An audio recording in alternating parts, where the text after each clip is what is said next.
6 साल की उम्र में पहुंचते हैं और 6 साल का एक बच्चा है, वो अपने आँखों के सामने बम धमाका देखता है। फिर वो बच्चा स्कूल जाता है कि नहीं, मैं तो एक अंग्रेज़ी स्कूल में जाऊंगा, मदरसा एजुकेशन नहीं लूँगा, और उस स्कूल में जाता है जहां उसको पाकिस्तानी बोला जाता है। 65 की जब जंग हुई है तो हमें करते थे मुसल्ला कर दो, कतल्ला खड़ा हो जावे, और डंडे से मारना शुरू करते थे अंग्रेजी स्कूल। और ये टीचर कर रहे हैं। तो ये टीचर, और मेरे घर में पाकिस्तान से नफरत थी। मेरे बाप लाहौर से दिल्ली आ गए थे 47 में। मेरे बाप टू नेशन थ्योरी के खिलाफ थे, जिन्ना के खिलाफ थे, और यहाँ मुझे पाकिस्तानी कह के गाली दी जाती थी। जो प्रोमिनेंट मुस्लिम नेता थे देश के, जिस समय बाबरी मस्जिद गिराई गई, उस वक्त उनमें से एक आप भी थे। उस समय की क्या परिस्थिति क्या चल रही थी, आप लोग क्या कर रहे थे उस वक्त में? तो हम लोग 6 दिसंबर को सुलेमान सेठ होते थे मुस्लिम लीग के लीडर, उनके घर पे हम लोग जमा थे। कांग्रेस के भी थे, दूसरे भी थे। जैसे ही ये खबर आई कि गुंबद गिरा दिया है, पहला गुंबद, तो ये हुआ कि फौरन प्रधानमंत्री से मिलना चाहिए। 6:15 या 6:30 बजे हम जो है प्रधानमंत्री के पास पहुंचे। तो एक छोटे से कमरे में हमें बिठाया गया। राव साहब आए कांपते हुए। सैयद शहाबुद्दीन, राव साहब क्या हो गया, बड़ा गजब हो गया? तो बोले नहीं, जितना आप सोच रहे हैं उससे बहुत ज़्यादा हो गया। तीनों गुंबद गिर चुके हैं, पूरा ही गिर गया है। लेकिन मैं आपको विश्वास दिलाता हूँ, मैं दोबारा बनवा दूंगा मस्जिद। जोर से मैं चिल्लाया, मैंने कहा ये क्या बनवाई, इन्होंने गिरवाई है। आप इमरजेंसी लगने के पहले छापते हैं कि इंदिरा गांधी के सामने एक ही रास्ता है, इस्तीफा या डिक्टेटरशिप। तो उस दौर के बारे में पूरा बताइए। इमरजेंसी जैसा काला समय तो आया नहीं,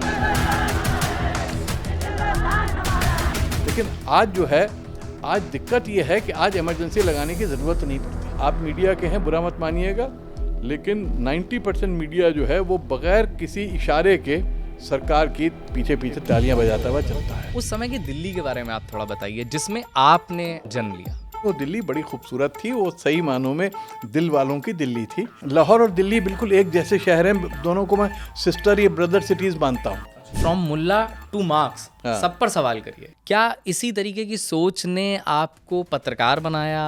इसी तरीके की सोच ने आपको तमाम पार्टियों से निष्कासित करवाया? क्या वजह लगती है? मैं पार्टियों के अंदर भी मैं सवाल पूछता था।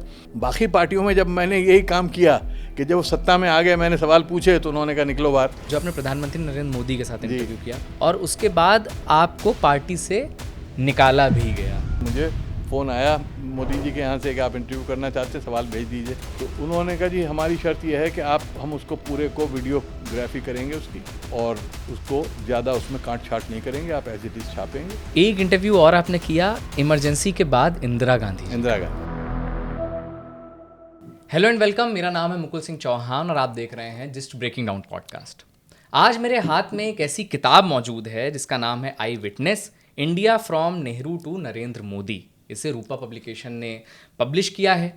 ख़ास क्या है इस किताब में कि जब मैं इस किताब को पढ़ रहा था तो मुझे ऐसा लगा जैसे कि मैं किसी अपने घर के बड़े के साथ बैठा हुआ हूँ और उनसे मैं नेहरू से लेकर के अभी के प्रधानमंत्री नरेंद्र मोदी तक के किस्से सुन रहा हूँ। कोई मेरे घर का बड़ा मुझे समझा रहा है कि क्या क्या हुआ, कैसे कैसे हुआ, क्यों हुआ। तो जो आप उस तरीके की सोच को समझ सकते हैं वो आपको नज़र आती है। आप पन्ने दर पन्ने पलटते जाते हैं और आपके सामने देश की एक ऐसी कहानी आती है जिसे कि आप लंबे समय तक भुला तो नहीं पाएंगे। और इसे लिखा है शाहिद सिद्दीकी साहब ने। सर बहुत बहुत स्वागत है आपका। शाहिद साहब हमारी बिरादरी से हैं, पत्रकार हैं, नई दुनिया के संपादक हैं और राज्यसभा सांसद रहे। तो सर सबसे पहले तो एक बुनियादी सवाल तो यही हो सकता है कि आपको ये क्यों लगा कि आप ये किताब लिखें, जिस पर हम पूछेंगे। लेकिन आपने जो दिल्ली इसमें दिखाई है, पार्टीशन के बाद की दिल्ली, आप 1950 में पैदा हो गए 15 अगस्त को, वो दिल्ली जब हम देखते हैं तो हमें आज की मौजूदा दिल्ली से बहुत अलग नज़र आती है जी। तो सबसे पहले तो उस समय की दिल्ली के बारे में आप थोड़ा बताइए जिसमें आपने जन्म लिया। देखिए, आपके पहले सवाल का जवाब दे दूं, ये मैंने इसलिए लिखी कि मैं समझता हूं कि मुझे मौका मिला, इतिहास ने, हालात ने मुझे मौका दिया बहुत सारी चीज़ों को करीब से जानने का। क्योंकि मेरा परिवार राष्ट्रीय आंदोलन में था, मेरे पिताजी राष्ट्रीय आंदोलन में थे, और उनकी वजह से मुझे बहुत बड़े बड़े लोगों से मिलने का, और महत्वपूर्ण लोगों को जिन्होंने देश का निर्माण किया, चाहे पंडित जवाहरलाल नेहरू थे, गोविंद वल्लभ पंत थे, मौलाना, इन सब से मिलने का मौका मिला। तो मेरी जिम्मेवारी होती है देश के लिए कि मैंने जो चीज़ें जानी हैं, देखी हैं, उसको मैं लिख जाऊं ताकि आगे इतिहासकार को आसानी हो चीज़ों को समझने में। दूसरे, जो रिसर्च होता है उसमें चीज़ों के बारे में बताया जाता है, व्यक्तियों के बारे में नहीं होता। मेरा मानना है कि व्यक्तित्व का भी बड़ा प्रभाव पड़ता है। कब कौन प्रधानमंत्री बना था उसका प्रभाव भारत की राजनीति पर, सोच पे पड़ा है। तो उन व्यक्ति का जो अंदर का जो व्यक्ति है उसको मैंने कहीं बाहर लाने की कोशिश की है। और जो मैं इतिहास नहीं लिख रहा हूँ भारत का, मैं तो जहाँ मैंने करीब से देखा, जहाँ मुझे लगा कि कोई नई बात मैं कह सकता हूँ, जहाँ मुझे ऐसी जानकारी मिली जो शायद लोगों के पास नहीं है, या जो मैं ऐसे लोगों से मिला जो बहुत लोग इतिहास के बहुत करीब थे जब कुछ हो रहा था, चाहे इमरजेंसी हो, चाहे 62 की चीन से लड़ाई हो, चाहे उसके बाद का हो, उस सब को लिखना मैं समझता हूँ कि एक पत्रकार की और एक, क्योंकि मैं सिर्फ पत्रकार नहीं हूँ, मैं बेसिकली स्टूडेंट हूँ पॉलिटिकल साइंस का। मैंने पढ़ाई दिल्ली यूनिवर्सिटी में 16 बरस मैं पढ़ा, तो मेरी जिम्मेवारी होती है कि मैं एक इतिहासकार की तरह भी चीज़ें लिखूं। एक पत्रकार की हैसियत से मैंने चीज़ों को देखा है, इसलिए मेरी जिम्मेवारी होती है। तीसरे, मैं एक्टिव भी रहा, एक्टिविस्ट रहा, पॉलिटिकली भी एक्टिव रहा, सोशली भी एक्टिव रहा। तो मैं उस तरह से मुझे जानने का 3 एंगल से चीज़ों को जानने का मौका मिला जो बहुत कम लोगों को मिलता है। तो उसको मैंने यहाँ पे लिखने की कोशिश की है। बाकी आपने दूसरा सवाल था आपका दिल्ली के बारे में। तो दिल्ली क्या है कि दिल्ली आज से 70 साल पहले मेरे बचपन की जो दिल्ली थी वो बुनियादी तौर पर 2 दिल्ली थी। एक तो पुरानी दिल्ली जिसको कहते हैं दिल्ली 6 जिसको कहते हैं, चांदनी चौक और खारी बावली और सदर बाज़ार और ये सारा जिसको वॉल्ड सिटी है, वो एक 4-5 किलोमीटर के अंदर अंदर वो शहर है। उसकी आबादी 3-4 लाख 5 लाख थी। एक नई दिल्ली होती थी जो सुनसान खाली होती थी, कनॉट प्लेस में खाली रहता था, राष्ट्रपति भवन जाओ तो तांगा दौड़ता था राजपथ पे, बाकी खाली होती थी। तो वहाँ पे आबादी बहुत कम थी, कुछ गवर्नमेंट सर्वेंट रहते थे, बाकी कुछ था नहीं। आज जो दिल्ली है, जो आप लोगों की दिल्ली है, ये दिल्ली में तो 7 दिल्ली जो उजड़ी थी 7 बीच में आ गई और उसके बाद भी बढ़ती जा रही है। आज दिल्ली की आबादी 3-4 करोड़ हो गई है। हम जिसकी बात कर रहे हैं 5 लाख की दिल्ली थी, लेकिन वो दिल्ली बड़ी खूबसूरत थी, वो सही मानों में दिल वालों की दिल्ली थी। तो उस दिल्ली का मैंने तस्करा किया है। और हालांकि दिल्ली उजड़ी बहुत बार, और सबसे ज़्यादा उजड़ी 47 में भी एक बार उजड़ी थी जब पार्टीशन हुआ देश का। सबसे ज़्यादा अगर किसी शहर पे प्रभाव पड़ा तो मैं समझता हूँ दिल्ली के ऊपर पड़ा। दिल्ली से ज़्यादा प्रभाव किसी और शहर पे नहीं पड़ा, क्योंकि दिल्ली की आधी आबादी तो चली गई पाकिस्तान, और पाकिस्तान से लाहौर की आधी आबादी जो है, क्या 2/3 आबादी जो है वो आ गई दिल्ली। तो दिल्ली जो है, लाहौर और दिल्ली बिल्कुल एक जैसे शहर हैं, दोनों को मैं सिस्टर या ब्रदर सिटीज़ मानता हूँ। अच्छा। दोनों की बिल्कुल लाल किले एक जैसा है, जाम मस्जिद एक जैसी है, सड़कें एक जैसी हैं, पूरा मुगलों ने उनको बनाया। तो ये दोनों शहर जो हैं, यहाँ जो आए लाहौर से लोग, उन्होंने फिर दिल्ली को एक नया रूप दिया, एक नया रंग दिया।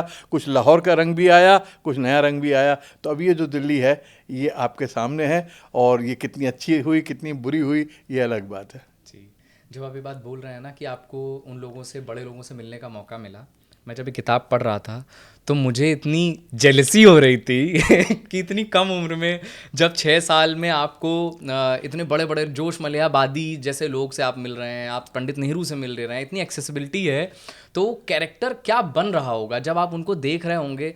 जिस तरीके से आप इसमें बड़ी खूबसूरती से लिखते हैं कि आपको शेरवानी पहना करके और पिताजी आपके ले जाते थे बड़े बड़े नेताओं से मिलाने के लिए। तो मैं सोच रहा था कि जब आप उन्हें देखते होंगे, जब उस माहौल का, उस लिटरेरी माहौल का, उस इंटेलेक्चुअल माहौल का कितना कैरेक्टर पे आपके असर पड़ रहा होगा। मुझे उस वक्त तो समझ में नहीं आता था। आप हैरान होंगे कि फैज़ अहमद फैज़ को मैं गोद में बैठा, उनका सिग्नेचर मैंने लिया। मेरे वालिद ने कहा देखो ये फैज़ है, फैज़ है। मैं क्या फैज़, मुझे क्या पता कौन से फैज़ हैं। हाँ, ये मुझे मालूम है कि मेरे घर के आंगन में हर शनिचर के रोज़ मुशायरा होता था, दरिया बिछ के।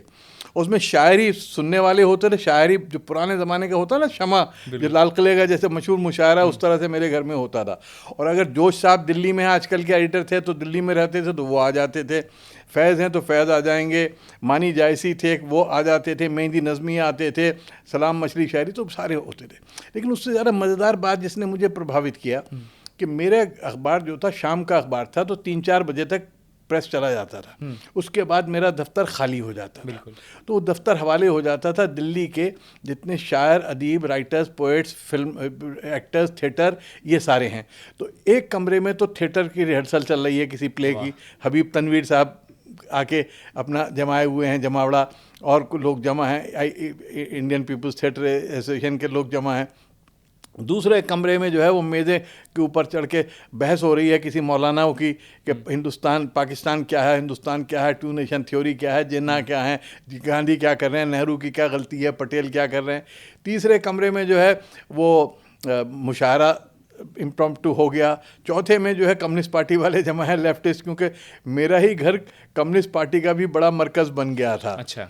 क्योंकि उस वक्त एक लेडी थी सरला गुप्ता करके, जो बाद में सरला शर्मा कहलाईं, वो आके 1952 का इलेक्शन उन्होंने लड़ा, मेरे घर से लड़ा, और वो बिल्कुल उस वक्त यंग लड़की थी, उन्होंने जीता। तो पहली बार कम्युनिस्ट पार्टी का दिल्ली में मुस्लिम एरिया से जीत रहा है। तो उसकी वजह से अरुणा, मैं मतलब बड़ा खुश नसीब हूँ कि अरुणा आसिफ अली, जिनको हम बिल्कुल लगता था जैसे कोई एकदम इतनी खूबसूरत थी वो, और हालांकि उस वक्त बाल उनके उस वक्त सफ़ेद हो चुके थे, लेकिन मैं उनको ऐसे देखा करता था। तो अरुणा आसिफ अली, मीर मुश्ताक अहमद, ये सारे लोग मेरे घर में आते थे, और मेरे से बड़ी 4 बहनें थीं जी। तो उन 4 बहनों की वजह से मुझे इन सारी, उनके साथ मुझे जाना, मैं सबसे छोटा था तो उनके हवाले था, तो जहाँ भी जाती थी महिलाओं में, इसमें उसमें जाते थे। और उस वक्त आप हैरान होंगे कि उस वक्त महिलाओं में इतना फ्रीडम का आंदोलन था, एग्जीबिशन लग रही हैं, महिलाओं के थिएटर हो रहे हैं, घरों के अंदर पर्दे डाल के उस मुस्लिम महिलाओं के ड्रामे होते थे, मुशायरे होते थे। तो ये सारी चीज़ें थी। और पर्दा बाग का आपने पढ़ा होगा तस्करा, दिल्ली का पर्दा बाग, उसी के ऊपर अगर कोई फिल्म बनाए या उसी के ऊपर कोई करे, तो पर्दा बाग जहाँ पे सिर्फ महिलाएं अलाउड थी, वहाँ अंदर जाके महिलाएं नाचती थी, गाती थी, झूले झूलती थी, योगा करती थी, भजन गाती थी, लड़ाइयाँ करती थी, और सारे धर्मों की, सब धर्मों की महिलाएं, वो जितने दिल्ली जो है अलग अलग धर्मों का बड़ा मरकज़ था। खासतौर पर जहाँ मैं पैदा हुआ, चांदनी चौक में, तो सामने नील का खटरा था, जिसमें लाला, जितनी दिल्ली के दौलतमंद लाला हैं, छुन्नामल की हवेली जो आज भी सबसे शानदार हवेली कहलाती है, वो थी। जो दरीबे के जितने ज्वेलर्स हैं उनके सबके वो, जो उसके सामने बल्ली मारान है, जहाँ मिर्ज़ा गालिब के नाम से मशहूर है, लेकिन वहाँ एक से एक बड़ा आदमी वहाँ पे रहता था बल्ली मारान में। पीछे बाज़ार सीताराम, जहाँ से कमला नेहरू ब्याह के गई, जहाँ पे कश्मीरी पंडितों का मोहल्ला था वो। आगे कूचा घासी राम, और फतेहपुरी के पास जो पूरा खारी बौली थी, दिल्ली के बड़े बड़े जितने व्यापारी हैं, जो पूरे हिंदुस्तान में जो अनाज और वो सब विक्रेता थे, वो सारे वहाँ होते थे, उन सब के घर थे वहाँ पर। तो उन घरों के बीच जो इंटरेक्शन था, लव हेट रिलेशनशिप थी, लड़ाइयाँ भी होती। लड़ाई किस पे होती है? हिंदू मुस्लिम झगड़ा किस पे होता था कि हमारे कबूतर तुमने तोड़ लिए, कबूतरों की आगे ऊपर कबूतरबाजी होती थी, पतंगबाजी होती थी, पतंगबाजी में तैयारियां होती थी। तो अगर फसाद होता था, झगड़ा होता था हिंदू मुस्लिम, तो पतंग उड़ाने पे होता था, किसने कितनी काटी पतंगे। तो ये सारा माहौल था, और उसमें मोहब्बतें भी होती थी। मैंने तस्करा किया है कि भगत जी थे एक, वो आके कैसे हमारे हम मुस्लिम घरों में कव्वाली गाते थे। पंडित थे, इतना बड़ा लाल टीका उनके होता था, और वो जो कव्वालियाँ सुनाते थे तो उस पर हमारे मौलवी साहब जो थे वो खड़े होकर नाचते थे, उनको हाल आ जाता था। और हर मुस्लिम घर के अंदर उनकी एंट्री से कहीं पर्दा नहीं होता था, क्योंकि वो कहते हैं भगत जी से क्या पर्दा। तो भगत जी का जो माहौल था, और ये कब हो रहा है? 47 के बाद की दिल्ली है, 1950-55 की दिल्ली है, जिसमें नफ़रतें अभी पली नहीं थीं, नफ़रतों को राजनीति ने आँच नहीं दिखाई थी। ये तो राजनीति ने और चुनाव की राजनीति ने जो चीज़ों को ज़्यादा बांटा। लोकतंत्र से जहाँ फ़ायदे हुए, लोकतंत्र का एक बड़ा नुकसान ये हुआ कि हर जात और बरादरी को में एक भय का माहौल पैदा किया उनके लीडर बनने के लिए। तो वो बात की बात है। और जब ये सब घटित हो रहा है तो इतना सुंदर लग रहा है, और आप इमेजिन भी नहीं कर पा रहे हैं कि ये ठीक पार्टीशन के बाद की दिल्ली है, जहाँ पर इतना इस तरीके का घुला मिला सा माहौल है। आप जब 6 साल की उम्र में पहुंचते हैं, और 6 साल का एक बच्चा है, वो अपने आंखों के सामने बम धमाका देखता है जी, ये भी उसी वक्त की बात है, उसी वक्त की जी। फिर वो बच्चा स्कूल जाता है कि नहीं, मैं तो एक अंग्रेज़ी स्कूल में जाऊंगा, मदरसा एजुकेशन नहीं लूँगा, और उस स्कूल में जाता है जहाँ उसको पाकिस्तानी बोला जाता है। वो बच्चा अपने घर में बात नहीं कर पा रहा है, क्योंकि उसके घर का माहौल बहुत प्रोग्रेसिव है। तो उसको ये लग रहा है कि मैं कैसे बोल दूं, यहाँ पर तो बात होती है कि पाकिस्तान ना जाने का फैसला सही था, ये डिफेंड होता है। उस बच्चे के बाल मन पर क्या असर पड़ रहा था, और इन सारी घटनाओं ने आप पर कैसे प्रभाव डाला? क्योंकि मैं सवाल इसलिए भी पूछ रहा हूँ क्योंकि आज भी जब हम 2025 में बैठे हुए हैं, तमाम जगहों से इस तरीके की खबरें सुनने को मिलती हैं, तमाम जगहों से ऐसी बातें सुनने को मिलती हैं जहाँ आज भी बहुत सारे लोग हैं जिनको इस तरीके के भेदभाव का सामना करना पड़ रहा है, बताइए। देखिए, मैं आपको बताऊं कि मेरे लिए सबसे बड़ा जो झटका लगा था, सबसे ज़्यादा मुझे तकलीफ़ हुई थी, वो जब मैं स्कूल में गया हूं, टाइटलर स्कूल में, वहाँ जब मुझे पाकिस्तानी कहा गया। मेरे टीचर आके 65 की जब जंग हुई है तो हमें करते थे मुसल्ला कर दो, कतल्ला खड़ा हो जावे, और डंडे से मारना शुरू करते थे। अंग्रेजी स्कूल था, कॉन्वेंट स्कूल था जी, टीचर। और मेरे घर में पाकिस्तान से नफरत थी। मेरे बाप लाहौर से दिल्ली आ गए थे 47 में। मेरे बाप टू नेशन थ्योरी के ख़िलाफ़ थे, मेरे बाप जिना के ख़िलाफ़ थे। मेरे घर में जिना के ख़िलाफ़ बात होती थी, और ये होता था कि पाकिस्तान से बहुत बड़ी गलती थी पाकिस्तान, और यहाँ मुझे पाकिस्तानी कह के गाली दी जाती थी। तो वो मैं समझ नहीं पाता था कि ये क्या हो रहा है मेरे साथ, और वो बहुत बड़ा झटका था। लेकिन खुशी की बात यह है कि मेरे घर के अंदर भी माहौल ऐसा था, और जो लोग चारों तरफ थे बहुत प्रोग्रेसिव लोग थे, बड़े बड़े अच्छे लोग थे, कि जिनसे मैं समझ पाया कि ये पार्टीशन का जो जहर था, उस जहर का एक प्रभाव था ये, और वो प्रभाव चला। लेकिन दुख की बात यह है कि हम लोग ये सोचते थे कि ये समय वक्ती चीज़ है, ये हमारे बाद बदल जाएगा। और मैं जब यूनिवर्सिटी में आया तो मुझे इतने अच्छे टीचर मिले कि जहाँ पे मुझे मेरे दिमाग से मिट गया ये सब कुछ। और मेरे पिताजी खुद इतने प्रोग्रेसिव थे, हालांकि मौलाना थे लेकिन बहुत प्रोग्रेसिव थे वो। उन्होंने मेरी सारी बहनों को हाईएस्ट एजुकेशन दिलाई उस वक्त 50s में, और सब कुछ सब जो रूढ़िवादी जो सोच है उसके ख़िलाफ़ थे वो। लेकिन उन्होंने मुझे हमेशा ये कहा कि बेटा ये सब होता है, ये वक्ती है, माहौल का असर है, और उसके लिए कहीं पार्टीशन भी जिम्मेदार है, जिना भी जिम्मेदार हैं, और नफ़रत उधर भी है, नफ़रत इधर भी है, लेकिन मोहब्बत उधर भी है, मोहब्बत इधर भी है। हम मोहब्बत को देखें, हम नफ़रत को ना देखें। तो हमें तो उन्होंने ठीक करने का मौका दिया। लेकिन दुख की बात यह है कि आज मैं जब देखता हूँ मेरे बेटा, उसके बच्चे, उन्हें स्कूल में वही जब सुनना पड़ता है, तो फिर दिल को तकलीफ़ होती है कि हम कहाँ से चले थे, आज कहाँ खड़े हैं। और जो हमने सोचा था, मैं सोचता था कि आने वाले वक्त में तो ये सब ख़त्म हो जाएगा, दूर दूर तक कहीं हिंदू मुस्लिम नफ़रत का नाम नहीं रहेगा, हम भारतीय बन के, हिंदुस्तानी इंसान बन के हम बहुत कुछ करेंगे। और लेकिन आज राजनीति हमें वहाँ पर ले आई है कि जहाँ हम एक दूसरे से डरा के अपनी राजनीति करते हैं। मेजॉरिटी माइनॉरिटी से डराती है, माइनॉरिटी मेजॉरिटी से डराती है, और हम उसके नाम पे वोट लेते हैं, और हम जानते हैं कि हम गलत तरीके से डरा रहे हैं। तो ये है। लेकिन ये कि हाँ ठीक है, तकलीफ़ हुई थी, लेकिन खुशी की बात यह है कि मैं उससे निकल पाया, मैं उससे प्रभावित नहीं हुआ। आपके मन में असर तो उस वक्त पड़ता होगा, लेकिन क्योंकि घर का परिवेश ऐसा था, माहौल ऐसा था कि आप उससे डील कर पाए। जी। आप एक बात और बहुत इंटरेस्टिंग कहते हैं कि क्वेश्चनिंग। जी। तो जहां आप बोलते हैं कि फ्रॉम मुल्ला टू मार्क्स, हाँ। सब पर सवाल करिए। हाँ। क्या इसी तरीके की सोच ने आपको पत्रकार बनाया? इसी तरीके की सोच ने आपको तमाम पार्टियों से निष्कासित करवाया? क्या वजह लगती है? मैं वही कल ही मैं अपने दोस्त से किसी से कह रहा था कि मेरी सबसे बड़ी कमज़ोरी रही है सवाल पूछना। और मैं जब पढ़ाता था यूनिवर्सिटी में तो मैं अपने बच्चों को 1 महीने तक सवाल पूछना सिखाता था। मैं कहता था जिस दिन सवाल पूछना सीख जाओगे तो तुम्हें नॉलेज अपने आप आएगी। क्या बात? नॉलेज जो है उसकी आधी डिपेंड करती है आपको सवाल पे, और आधा जवाब आपको मिल जाता है अगर आपने सवाल सही किया है। तो मैंने हमेशा कहा हाउ, व्हेन, वेयर, ये पूछिए आप, और सवाल अपने आप से भी कीजिए, अपनी किताबों से भी कीजिए, अपने पेरेंट्स से भी कीजिए, अपने माहौल से भी कीजिए, और जहाँ पैदा हुए हो उसको मानिए मत, ऐसे उससे सवाल पूछ के उससे ऊपर उठने की कोशिश कीजिए। क्योंकि हर आदमी अपने एनवायरनमेंट से प्रभावित हो जाता है और समझता है यही दुरुस्त है। लेकिन शिक्षा का पर्पस क्या है? शिक्षा का मकसद यह है कि आप अपने हालात से ऊपर उठकर अपने को देख पाएँ, अपने वातावरण को देख पाएँ, और अपनी कमियों को और गलतियों को भी देख पाएँ। तो ये जो मेरा था, तो मैं पार्टियों के अंदर भी मैं सवाल पूछता था।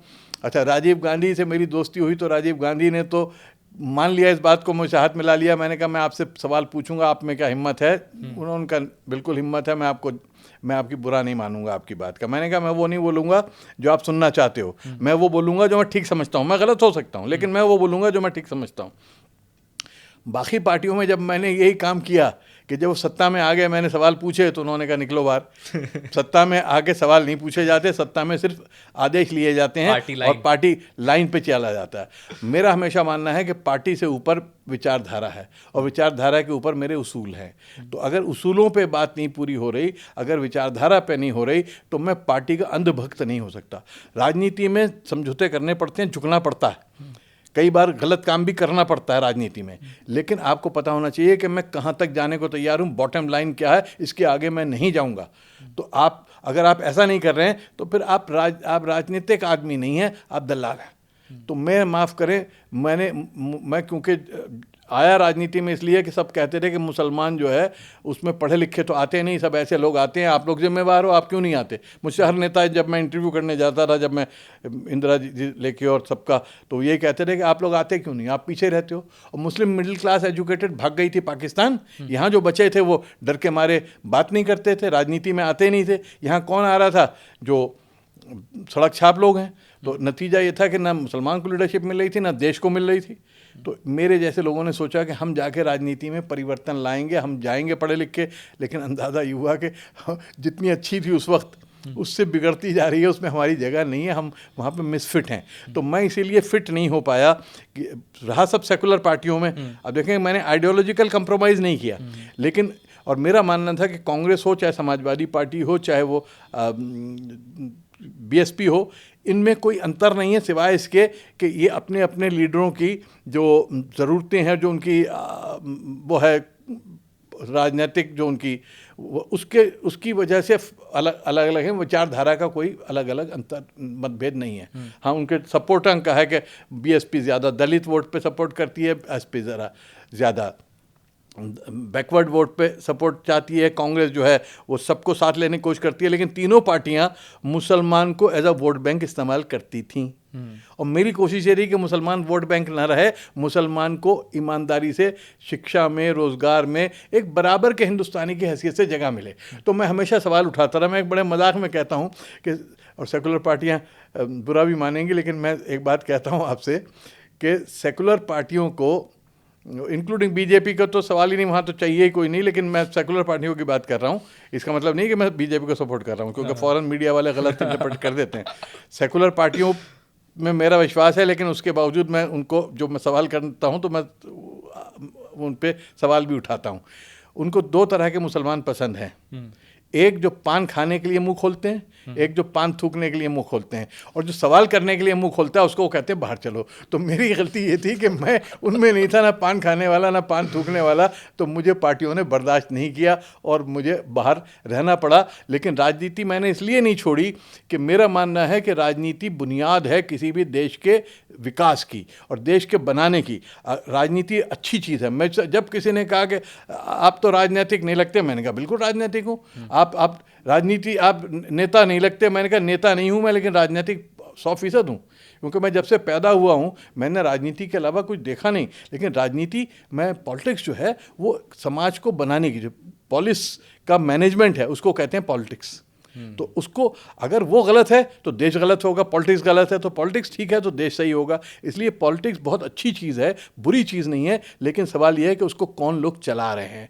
तो इसलिए यहाँ पे मैं आज भी कहता हूँ कि पढ़े लिखे लोगों को, समझदार लोगों को, ईमानदार लोगों को आना चाहिए। राष्ट्रीय आंदोलन में तो बहुत आए, लेकिन उस पीढ़ी के बाद फिर वो आने शुरू हो गए जिनको सत्ता चाहिए थी किसी भी कीमत पे, और सत्ता में रहना था किसी भी कीमत पे, और नतीजा ये हुआ कि वो फिर कुछ भी बेचने और करने को तैयार हुए, जिसका कि हम नुकसान उठा रहे हैं। आज जो आप मुझसे सवाल पूछ रहे थे कि आज भी आपको लगता है, आज भी है जो कम्युनलाइजेशन है, क्या है पॉलिटिक्स में, कास्ट, कम्युनल, क्रिमिनल, ये तीन चीज़ें जो हैं बर्बाद कर रही हैं। मेरा मानना है तीन चीज़ें जो हैं, 3C जो हैं वो बर्बाद कर रहे हैं, क्रिमिनलाइजेशन, कास्टिज्म और कम्युनलिज्म। इस पे वोट लिया जाता है। तो सारी पार्टीज इसी पे वोट ले रही हैं, फिर आप जैसे लोग आ रहे हैं तो सर्वाइव नहीं, तो फिर हम सर्वाइव नहीं कर पाते, क्योंकि मैं ना तो पैसा ला पाता हूँ ना पैसा ले पाता हूँ ना। मैं तो MP हो के आपको बताऊँ, मैं अकेला MP हूँ जिसने MP का घर नहीं लिया। मैं अपने घर जो था मेरा उसी में रहा, मैंने कभी लाल बत्ती नहीं लगाई, मैंने कभी कुछ सिक्योरिटी नहीं ली। हालांकि मेरे सिर पे कश्मीर की 5 ऑर्गेनाइजेशन ने इनाम रखा था 1990 में, JKLF, हिजबुल मुजाहिदीन, अल्लाह टाइगर्स, अल उमर मुजाहिदीन। उस वक्त 35 लाख रुपए का मेरे पे इनाम था, किसी ने 5 लाख, किसी ने 10 लाख, 35 लाख का सौदा था कि जो मुझे गोली मारेगा उसको ये मिलेगा इनाम। और मुझे Y+ सिक्योरिटी मेरे पास 1990 से 99 तक रही। जब अडवाणी जी होम मिनिस्टर बने, उन्होंने मेरी सिक्योरिटी हटा ली। मैंने कहा हटा लो, मुझे तो चाहिए नहीं, क्योंकि जब सिक्योरिटी रही भी मेरे घर पे, 35 आदमी रहते थे CISF के मेरे घर पे, तो मेरी कोशिश ये होती थी कि बाहर किसी को नज़र ना आए कि सिक्योरिटी है, किसी की तलाशी ना हो। मेरे साथ जब चले तो कोई गन लेके ना चले, रिवॉल्वर हो, छुपी हुई हो। मैं उसको शोमैनशिप नहीं करता था। आज तो सिक्योरिटी का मतलब हो गया कि आप दूसरों को डराने के लिए सिक्योरिटी लेते हो। मेरे ज़िंदगी को एक्चुअल ख़तरा था। और मैं MP होकर मैंने कोई सिक्योरिटी नहीं ली। जब मैं MP बना हूँ 2002 में, तो उसके बाद मैंने कोई सिक्योरिटी नहीं ली। मैं उसी घर में रहा जिस घर में मैं रहता था। मैंने कभी घर अपना नहीं बदला, मैंने कोई फ्री टेलीफोन नहीं लिए, मैंने फ्री कोई चीज़ नहीं ली। तो मैं तो ये सोच के आया था कि राजनीति में जो मेरे बाप ने किया था, मैं उसी रास्ते पे चल के ईमानदारी की राजनीति करूंगा। लेकिन मैं बेईमान कहलाया इसलिए कि मैंने पार्टियां छोड़नी पड़ी मुझे। तो लोगों की निगाह में मैं तो हो गया बुरा, पार्टियां हैं अच्छी, क्योंकि वहाँ तो अंधभक्त हैं। और अंधभक्तों को, जैसे अब मैंने भी सबकी तारीफ भी की है, आपने पढ़ा होगा कि मैं कांग्रेस की खराबियां भी बताई हैं, मैंने समाजवादी की बताई हैं। तो अब मेरे समाजवादी वाले ये नहीं देखेंगे कि मैंने नेताजी के बारे में अच्छा क्या लिखा है, मैंने अखिलेश के बारे में अच्छा क्या लिखा है।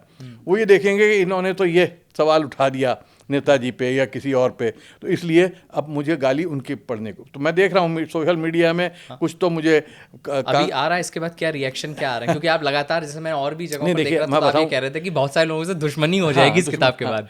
नहीं, 90% तो बहुत पसंद की जा रही है। 90%, 10% जो हैं, जो कि अंधभक्त होते हैं, जिनका काम ही है किसी को, तो वो कुछ मुझे कांग्रेस का एजेंट बता रहे हैं, कुछ मुझे जो है वो समाजवादी का एजेंट बता रहे हैं, कुछ मुझे कुछ और बता रहे हैं। तो मैं खुशी की बात यह है कि अगर मेरी कोई एक तारीफ करे तो मैं समझता हूँ कहीं गड़बड़ है। अगर मुझे सब गाली दे रहे हैं तो इसका मतलब मैं ठीक हूँ, तो मैं ठीक काम कर रहा हूँ। और मैंने कभी परवाह नहीं करी, जो ठीक समझा वो हमेशा किया। अपने नेता से भी भिड़ गया, चाहे वो राजीव गांधी रहे हों, चाहे वो VP सिंह रहे हों, चाहे मुलायम सिंह यादव रहे हों। और बड़े नेताओं की एक ख़ास बात थी कि भिड़ने के बावजूद वो हमें जगह देते थे, इज़्ज़त करते थे, हमारी बात सुनते थे। मुलायम सिंह जी ने भी हमेशा मुझे बहुत इज़्ज़त दी, मेरी बात सुनी। और जब तक काशीराम जी रहे, काशीराम जी से मेरा बहुत करीब कुर्बत थी, उन्होंने बहुत बात सुनी। हाँ, मायावती जी के तो राजनीति ऐसे हो गई कि किसी की बात सुनना जो है उनके लिए ख़तरा की घंटी बज जाती है। तो अगर वो मेरी बात सुनती तो उनके बाकी भी सवाल करने लगते, तो सारों वो जवाब नहीं देना। मायावती जी के बारे में समझना चाहूँगा आपसे, क्योंकि आप उनके साथ काम किए हैं, उस पर बात करेंगे हम। इससे पहले जब आप पंडित नेहरू के बारे में बताते हैं, उनसे मुलाकात की बात जब करते हैं, बड़ी सुंदर वो मुलाकात नज़र आती है। आज के टाइम पे तो हम इमेजिन नहीं कर सकते हैं वैसे सिनेरियो में किसी प्रधानमंत्री से मिलना। मैं नहीं इमेजिन कर सकता कि हम 3 व्हीलर में बैठ के अपने पिताजी के साथ 3 मूर्ति हाउस पहुँचे। पहली बार मैं गया वहाँ पे, और गेट उसका खुला पड़ा था। इतना बड़ा गेट है 3 मूर्ति का, पता नहीं आप लोगों ने देखा है। और साइड में एक छोटा सा कमरा बना हुआ था। एक बाहर पुलिस वाला निक्कर, जो पहले ज़माने में बड़ा चौड़ा सा निक्कर होता था, वो पहने, हाथ में डंडा लिए, वो खड़ा था, कुछ नहीं था उसके पास। हाँ, तो उनका जी क्या काम है? मेरे फादर ने बताया कि पंडित जी के साथ मेरी मीटिंग है। तो उसने कहा वो सामने ऑफिस में चले जाओ। ऑफिस में गए, उन्होंने कहा जी पंडित जी तो आराम कर रहे हैं, लेकिन अभी पूछता हूँ। उन्होंने पूछा, पंडित जी ने कहा ले आओ। तो वहाँ से चल के, वो बड़ा सा लॉन था और बड़े बड़े पिलर्स हैं उसमें, बड़ा खूबसूरत चिक पड़ी हुई। और वो वरांडे में बैठ के पंडित जी के पास ढेर सारी किताबें और फाइलें रखी थी, और उस पर कर रहे थे। तो मैं जब पहुँचा हूँ तो मैं एकदम शौक में आया। मैं इसलिए शौक में आया कि मैंने पंडित जी को कभी देखा नहीं था टोपी के बगैर। तो उनके सर पे बाल नहीं थे। अच्छा। तो बॉल्ड, मैंने कहा ये कौन है? तो एकदम जैसे उन्होंने मुझे देख के मुस्कुराए, बोले अरे वाह छोटे मौलाना, बड़ी जोर की शेरवानी है। तो मैं थोड़ा सा चुप हो गया कि भाई ये कौन है। लेकिन फिर उनकी मुस्कुराहट से मुझे लगा कि ये तो वही हमारे चाचा नेहरू हैं। और मैंने फिर उनको उन्होंने पास अपने बुला लिया। और जैसे ही उनकी आदत थी कि बच्चों से ज़्यादा घुलते मिलते थे, मेरे पिताजी से बाद में बात की, मुझसे पहले बात की। तो वो मेरा ज़िंदगी का बहुत अच्छा अनुभव है। और लेकिन मैंने और कभी लिखा है कि गोविंद वल्लभ पंत जी के यहाँ कैसे गया, उन्होंने कैसे मुझे चॉकलेट खिलाई। और मैं उस वक्त, मुझे मौलाना आज़ाद पसंद नहीं आए थे। हाँ। इसलिए पसंद नहीं आए थे कि मौलाना आज़ाद बच्चों से ज़्यादा घुलते मिलते नहीं थे, और कहीं बिटर थे, थोड़े स्ट्रेस के माहौल में गए थे। बिटर थे वो। वो जो आज़ादी के बाद जो कुछ हो रहा था उससे खुश नहीं थे वो। तो उन्होंने मेरे पिताजी को देख के उनसे ही बात करनी शुरू कर दी। मेरी तरफ एक बार देखा भी नहीं, ना मेरी शेरवानी को पूछा, ना मुझसे कोई मिठाई खिलाई, ना कुछ किया। मैं सिर्फ ऐसे रहा जैसे मैं एग्जिस्ट नहीं करता हूँ। तो मुझे उस वक्त मौलाना आज़ाद अच्छे नहीं लगे, लेकिन जब मैं बड़ा हुआ और मैंने उन्हें पढ़ा तो मैंने देखा कि उस आदमी की विजन क्या कमाल की थी कि जो आज हम कह रहे हैं वो आदमी 100 साल आगे की देख पा रहा था। और मैं आज भी मानता हूँ कि अगर दुनिया के मुसलमान मौलाना आज़ाद की जो इंटरप्रिटेशन है इस्लाम की उसको समझ लें तो मुसलमानों के पूरी वर्ल्ड में जो आज इस्लामोफोबिया है वो ख़त्म हो जाए। वो अपने वक्त से बहुत आगे थे, बहुत मॉडर्न थे, बहुत विचारधारा उनकी कमाल की थी। क्योंकि मुझसे मौलाना आज़ाद पे कोई सवाल नहीं करता, इसलिए मैंने ज़बरदस्ती आपको बता दिया। वो मैंने भी देखा, वो उसको पढ़ा मैंने। इमरजेंसी की बात करते हैं। इमरजेंसी पे बहुत सारी तमाम सारी किताबें लिखी जा चुकी हैं, सबके अपने अपने वर्जन्स रहते हैं। आपसे बात करना इसलिए ज़रूरी है क्योंकि आप उस वक्त में अखबार छाप रहे थे, जी, है ना। आज भी जब मीडिया पर हम देखते हैं कि कहा जा रहा है कि तानाशाही है, जब ये कह दिया जाता है कि मीडिया पे पाबंदी लगाई जा रही है, तो इमरजेंसी के दौर की तुरंत से याद दिलाई जाती है कि देखिए उस वक्त तो प्रेस बंद कर दिया गया था। उस वक्त आपके पिताजी को जेल में डाला गया। आपके यहाँ से जो खबर जाती थी वो प्रेस इन्फॉर्मेशन ब्यूरो से पहले हर एक चेक होती थी, उसके बाद जा रही थी। उस पूरे दौर में क्या सच में मीडिया सेंसरशिप जो थी उसकी ये हालात थे? प्लस आप इमरजेंसी लगने के पहले छापते हैं कि इंदिरा गांधी के सामने एक ही रास्ता है, इस्तीफा या डिक्टेटरशिप। हाँ। मतलब आप उन अखबारों में से थे जो एकदम सरकार से जो करना चाहिए वो काम हो रहा था। हाँ। तो उस दौर के बारे में पूरा बताइए, और ख़ास तौर से जो मीडिया सेंसरशिप थी मैं उस पर जानना चाहूँगा। देखिए, मीडिया पे पाबंदी तो हमेशा लगी, पंडित जी के ज़माने में भी लगी। अच्छा। गोविंद वल्लभ पंत ने भी बहुत लगाई, मेरे पिताजी को भी जेल में डाला था। कश्मीर का जब सवाल उठा था 53 में, शेख अब्दुल्ला गिरफ्तार हुए थे और मेरे अखबार पे भी पाबंदी लगाई थी। तो लड़ाई तो हमेशा जो आज़ाद पत्रकार थे उनका झगड़ा रहा, लेकिन हमेशा जैसा होता उस वक्त भी यही था कि जो मीडिया अंग्रेज़ों की हिमायत करता था, गुलाम था, बड़े बड़े जो मीडिया हाउस है, नाम नहीं लेता मैं किसी का, बुरा मान जाएंगे, सब अपने हैं, वही बहुत कट्टर कांग्रेसी भी हो गया था। और जब इमरजेंसी लगी है तो सबसे पहले जो अडवाणी जी कहते हैं जब उन्हें झुकने को कहा था तो वो सजदे में चले गए। तो वो मीडिया के लोग कोई बोल नहीं रहा था। यानी अगर आप देखें तो सिर्फ 2 ही पत्रकार अरेस्ट हुए थे, इमरजेंसी लगी है तो 2 ही एडिटर गिरफ्तार हुए थे। एक तो मेरे पिताजी नई दुनिया अखबार के एडिटर, और दूसरे राजमोहन गांधी जो महात्मा गांधी के ग्रैंडसन हैं, हिम्मत निकालते थे वो, तो उनको सीधे तौर पर गिरफ्तार किया गया। और सेंसरशिप का हाल ये था कि हमारे अखबार, बाकी अखबारों ने तो बगैर कहे अपने को खुद ही सेंसर कर लिया था। सिर्फ सरकार की जय जय, कमाल, इंदिरा गांधी कमाल, इमरजेंसी वाह वाह, इमरजेंसी की ज़रूरत थी, देश को आवश्यकता थी, ये ट्रेनें टाइम पे चल रही हैं, सब कुछ बहुत बहुत अच्छा हो रहा है, तारीफ़ में। तो मेरा अखबार जो था वो उससे पहले से खिलाफ लिख रहा था। और जब ये इमरजेंसी लग गई तो पिताजी तो अगले दिन ही गिरफ्तार हो गए, जेल चले गए, जबकि मजमून मैंने लिखा था। मेरे पिताजी इंटरफेयर नहीं करते थे। नई दुनिया वीकली निकाला ही मैंने था जब मैं एमए प्रीवियस में था। तो पिताजी उस वक्त तक 80 साल के हो गए थे, तकरीबन रिटायर, लिखना लिखाना उन्होंने बंद कर दिया था। सिर्फ मेरे जोश को देख के, मेरी खुशी को देख के उन्होंने कहा अच्छा निकालो ये अखबार। लेकिन मैं क्योंकि यूनिवर्सिटी में लेक्चरर भी हो गया था, दिल्ली यूनिवर्सिटी में पॉलिटिकल साइंस पढ़ा रहा था मैं देशबंधु कॉलेज में, तो उनका नाम एडिटर के तौर पे आता था। और मैं लेख पे कभी कभी अपना नाम देता था, ज़्यादातर अपना नाम नहीं देता था, बाईलाइन नहीं लेता। हाँ, बाईलाइन नहीं होती थी। तो ये जो फ्रंट पेज आर्टिकल था वो मैंने लिखा था, क्योंकि मैं संविधान पढ़ता था, पढ़ाता भी था यूनिवर्सिटी में। तो मैंने देखा कि इमरजेंसी जो है डिक्टेटरशिप, क्योंकि एक बार जब इलाहाबाद हाई कोर्ट का फैसला आ गया इंदिरा गांधी के खिलाफ कि उनको इस्तीफ़ा देना पड़ेगा और उनको नहीं तो जो है वो तो और प्रधानमंत्री नहीं रह सकती वो अगले 5 साल के लिए, तो मैंने जो है ये हेडलाइन बनाई थी कि इंदिरा गांधी के सामने एक ही रास्ता, इस्तीफ़ा, आइदर शी रिजाइंस या फिर डिक्टेटर हो जाए, इमरजेंसी लगा दें। तो वो उन्होंने लगा दी। अच्छा, जिस दिन वो अखबार आया मार्केट में उसके अगले दिन इमरजेंसी लग गई। तो वो हंगामा मच गया कि ये कौन अखबार है कि जिसने ऐसा कर दिया, और पिताजी जेल चले गए। खैर वो लड़ाई चली। और उसके बाद ये होता था कि हर पेज जो है वो हमारे प्री सेंसरशिप थी, हमें शास्त्री भवन जाना पड़ता था। वहाँ पे क्लर्क बैठे जिनको कोई समझ नहीं है, वो फैज़ अहमद फैज़ की उस पर भी कहते थे ये क्यों लिखा, ये क्या लिखा है, कोई अगर जो है कोई कहानी किस्सा है तो उस पर भी उनको लगता था कि शायद हमले इंदिरा जी पे हमला कर दिया है। अगर किसी औरत की कहानी है या किसी फ़कीर की कहानी है तो उसमें से वो एंगल निकाल लेते थे, क्योंकि उनको ये समझिए ऐसा हाँ, लगता था कि आप वो सटायर जैसे कर रहे हैं कुछ। राहत इंदौरी का बड़ा मशहूर है ना कि उनका शेर है जो मुझे याद नहीं, कि उसमें उन्होंने कहा चोर कहा तो शेर नहीं है वो, एक वाकया ऐसे वाकया, कहते हैं हाँ, कि हमारी सरकार चोर है। सरकार चोर है तो थाने उनको पकड़ के ले गए। उन्होंने कहा कि तुमने सरकार को चोर कहा है। उन्होंने कहा हमने ये कब कहा, कौन सी सरकार, हमने तो ये कहा सरकार चोर है। उनका हमें बेवकूफ़ समझते हो, हमें पता नहीं कौन सी सरकार चोर है। तो वही हाल यहाँ पे शास्त्री भवन में सेंसरशिप का था कि एक से एक बेवकूफ़ बैठा हुआ था जिसको ABCD नहीं पता थी किसी चीज़ की, और वो जो है वो सेंसर करते थे और फिर कहते थे इसको जो काटा है इसको आप छाप नहीं सकते, इसको फिर भर के लाइए।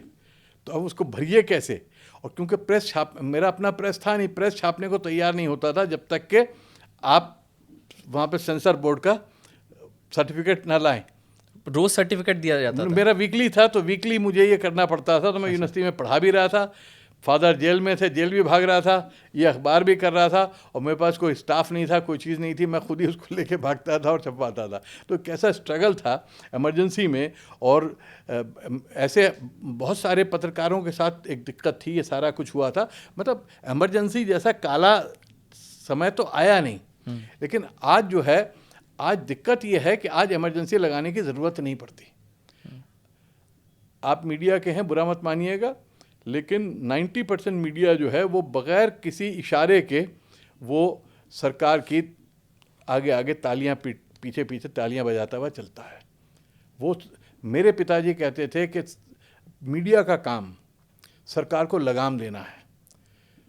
इलेक्शन 5 साल में एक बार होता है, जनता एक दिन वोट देती है, लेकिन 4 साल 364 दिन सरकार से सवाल कौन पूछेगा, सरकार को चाबुक कौन मारेगा, सरकार से वो कौन करेगा, मीडिया। अगर मीडिया ये काम नहीं कर रहा है तो लोकतंत्र नहीं जिंदा रह सकता, जनता के सवाल नहीं उठ सकते।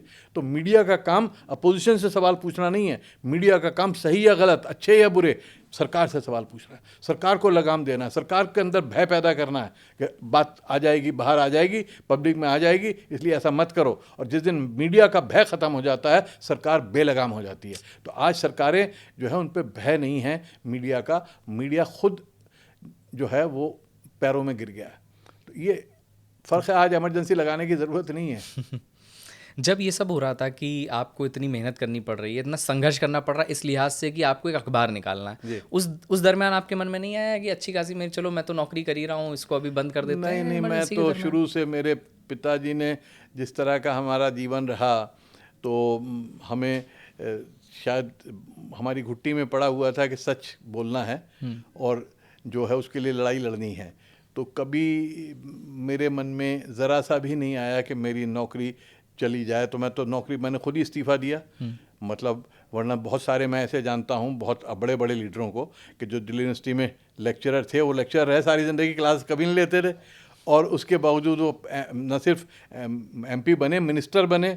बहुत सारे मैं नाम ले सकता हूँ, लोगों ने, BJP के भी हैं, सब पार्टियों के हैं, जो मिनिस्टर बने, सब कुछ बने, लेकिन साथ में तनख्वाह भी लेते रहे, अपनी यूनिवर्सिटी की बहुत अच्छी तनख्वाह लेते रहे। मुझे जिस दिन लगा कि मैं रात को लेक्चर तैयार नहीं कर पा रहा हूँ, भाग दौड़ में जा रहा हूँ, मैंने उस दिन इस्तीफ़ा दे दिया। जबकि मुझसे सारे मेरे कुलीग्स ने कहा कि आप छुट्टी पे चले जाओ, आप, हम क्लासेस आपकी जगह हम ले लेंगे, आप अपना काम करो, आप हफ्ते में 2 दिन आ जाओ। मैंने कहा नहीं, मैं स्टूडेंट के साथ बेईमानी नहीं कर सकता, क्योंकि वो देश का भविष्य है। मैं नहीं पढ़ाना चाहूँगा अगर मैं पढ़ाने के साथ पूरी तरह ईमानदारी नहीं बरत सकता। तो हम जिस विचारधारा से हम आए थे, वहाँ पे रुपया पैसा ये सब चीज़ें महत्वपूर्ण नहीं थी, वहाँ पे विचारधारा और प्रिंसिपल्स जो है वो सबसे महत्वपूर्ण थे। और मुझे उसके बाद मेरे पिताजी का जो असर था सो था, लेकिन मेरे जो प्रोफेसर मिले, प्रोफेसर रणधीर सिंह, वो one of the finest professors थे, कुमरेश चक्रवर्ती थे, इस तरह के लोग थे। फिर हमें बड़े खुशकिस्मती हमारी कि हमें प्रोफेसर बिपिन चंद्रा, प्रोफेसर हरबंस मुखिया, इस तरह के लोगों को सुनने का, जानने का, इनसे करीब होने का मौका मिला, क्योंकि ये सारा वही रणधीर सिंह के साथ सब ये आते थे। और तो उस वक्त हमें इतना कुछ समझने का मौका मिला, जहाँ हमें लगता था कि सच कहना जो है वो सबसे कीमती आपकी दौलत है। अगर आप सच कह पाते हो तो आप जिंदा हो, अगर आप सच नहीं बोल पाते तो आप मरने से बहुत पहले मर चुके हो। तो मरी हुई लाश को लेकर मैं MP बन जाऊं, मिनिस्टर बन जाऊं, उसका मैं करूंगा क्या? क्या बात। आपसे मैं 2 इंटरव्यूज़ की आपके बात करना जी। चाहूँगा। एक तो प्रधानमंत्री नरेंद्र मोदी के साथ, जब वो मुख्यमंत्री हुआ करते थे तब जी। का इंटरव्यू बहुत चर्चित जी। रहा, उसकी वजह से बहुत कुछ आपको झेलना भी पड़ा। एक इंटरव्यू और आपने किया इमरजेंसी के बाद इंदिरा गांधी जी इंदिरा का। गांधी का वो इंटरव्यू भी मुझे बहुत इंटरेस्टिंग लगा, और क्योंकि बतौर पत्रकार मैं ये भी सोच रहा था, इनफैक्ट मैं बात भी कर रहा था हमारे दफ्तर में कि ये इस इतनी कम समय में ये इतने बड़े बड़े इंटरव्यूज़ मिल जाना अपने आप में कितनी बड़ी मैं बात खुद है। हैरान हूँ, मुझे बिल्कुल यकीन नहीं था कि एक दिन मैं बरसाती में रहता था, एक लाजपत नगर 3 में एक बरसाती में मैं रहता था, जहाँ पे बाथरूम भी जाना होता, बारिश आ जाए तो छतरी लगानी पड़ती थी मुझे। अच्छा। क्योंकि छत नहीं थी उस पर। हाँ। तो लेकिन मेरे मन में आया इमरजेंसी, मेरे फादर इमरजेंसी में जेल में रहे, मैं तकलीफ में रहा, सब कुछ इमरजेंसी ख़त्म होने के बाद मेरा दिल चाहा कि यार इंदिरा गांधी की भी तो बात आनी चाहिए उससे, कि क्यों किया, ऐसे क्यों किया, वैसे क्यों किया। तो मैंने उठ के वैसे ही मन में आया कि चिट्ठी लिख के और वो बाय पोस्ट भेज दी कि मैं आपका इंटरव्यू करना चाहता हूं, कि आप मुझे जवाब देना पसंद करेंगे। मज़े की बात यह है कि इमरजेंसी के ख़त्म होने के बाद इंदिरा जी बहुत परेशानी में थी, उन्हें अरेस्ट भी किया गया। वो किसी मीडिया के सामने आने को तैयार नहीं थी। BBC चाह रहा था, वॉइस ऑफ अमेरिका चाह रहा था, इलस्ट्रेटेड वीकली, ये सारे सब थे, सब बड़े बड़े लोग, सब बड़े बड़े, कहीं वो राजी नहीं थी। पता नहीं उनके मन में क्या आई कि फोतेदार जी का मुझे फ़ोन आया, ML फोतेदार जो उनके स्टाफ PA थे, कि जी आप इंटरव्यू करना चाहते हैं? मैं करना चाहता हूँ, सवाल भेज दीजिए। मैंने कहा सवाल तो मैं नहीं भेजता हूँ, तो आप कब करेंगे इंटरव्यू? मैंने कहा मैं आपको बताता हूँ। और मेरा दिल थोड़ा सा, मुझे क्योंकि यकीन था कि इंटरव्यू देंगे नहीं मुझे। सवाल तब भी मांगे जाते थे? हाँ, जब भी मांगे जाते थे। ठीक है। तो मैंने कहा जी मैं बताता हूँ। तो मेरा मन हुआ कि मैं इंटरव्यू नहीं करूँगा इंदिरा गांधी का। अच्छा। कि इंदिरा गांधी ने मेरे बाप को जेल में डाला था और ये किया था, तो मुझे उस वक्त एक कहीं इंदिरा जी से बहुत ज़्यादा नाराज़गी थी, मैं उनको बिल्कुल नापसंद करता था। तो मैंने अपने पिताजी के पास मैं गया, अब्बा मियाँ कहते थे, मैंने कहा अब्बा मियाँ वैसे इंदिरा गांधी फोतेदार जी का फ़ोन आया कि आप इंटरव्यू कर लीजिए इंदिरा गांधी का, तो क्या मुझे करना चाहिए? उन्होंने आपको जेल में डाला था। तो हंसने लगे मेरे फादर, बोले बेटा इंदिरा गांधी ने अपना काम किया मुझे जेल भेज के, क्योंकि मैंने खिलाफ लिखा था। मैंने अपना काम किया जेल जाके, तुम अपना काम करो इंटरव्यू करके, और एक पत्रकार का काम उसका इंटरव्यू करना है जिससे उसका असहमति है। सहमत वाले से इंटरव्यू करने का थोड़ी मज़ा है, जो मज़ा इसमें आता है जिससे आप लड़ रहे हो। तो जाओ उसका इंटरव्यू करो, बहुत अच्छी बात है। तो मैं वो इंटरव्यू करने गया, और मिसेस गांधी भी चौंकी देख के कि नई दुनिया उर्दू का जो अखबार है इतना बड़ा, इतना पॉपुलर, उसका एडिटर जो है जीन्स वीन्स पहन के एक पतला दूल्हा यंग लड़का जो है वो आया है। और मैं भी उन्हें देख के चौंका था कि जितनी वो एक इतनी ख़तरनाक लेडी लगती थी, इतनी पावरफुल, पाकिस्तान के 2 टुकड़े कर दिए, न्यूक्लियर इंडिया को बना दिया, क्या क्या इंडिया का था।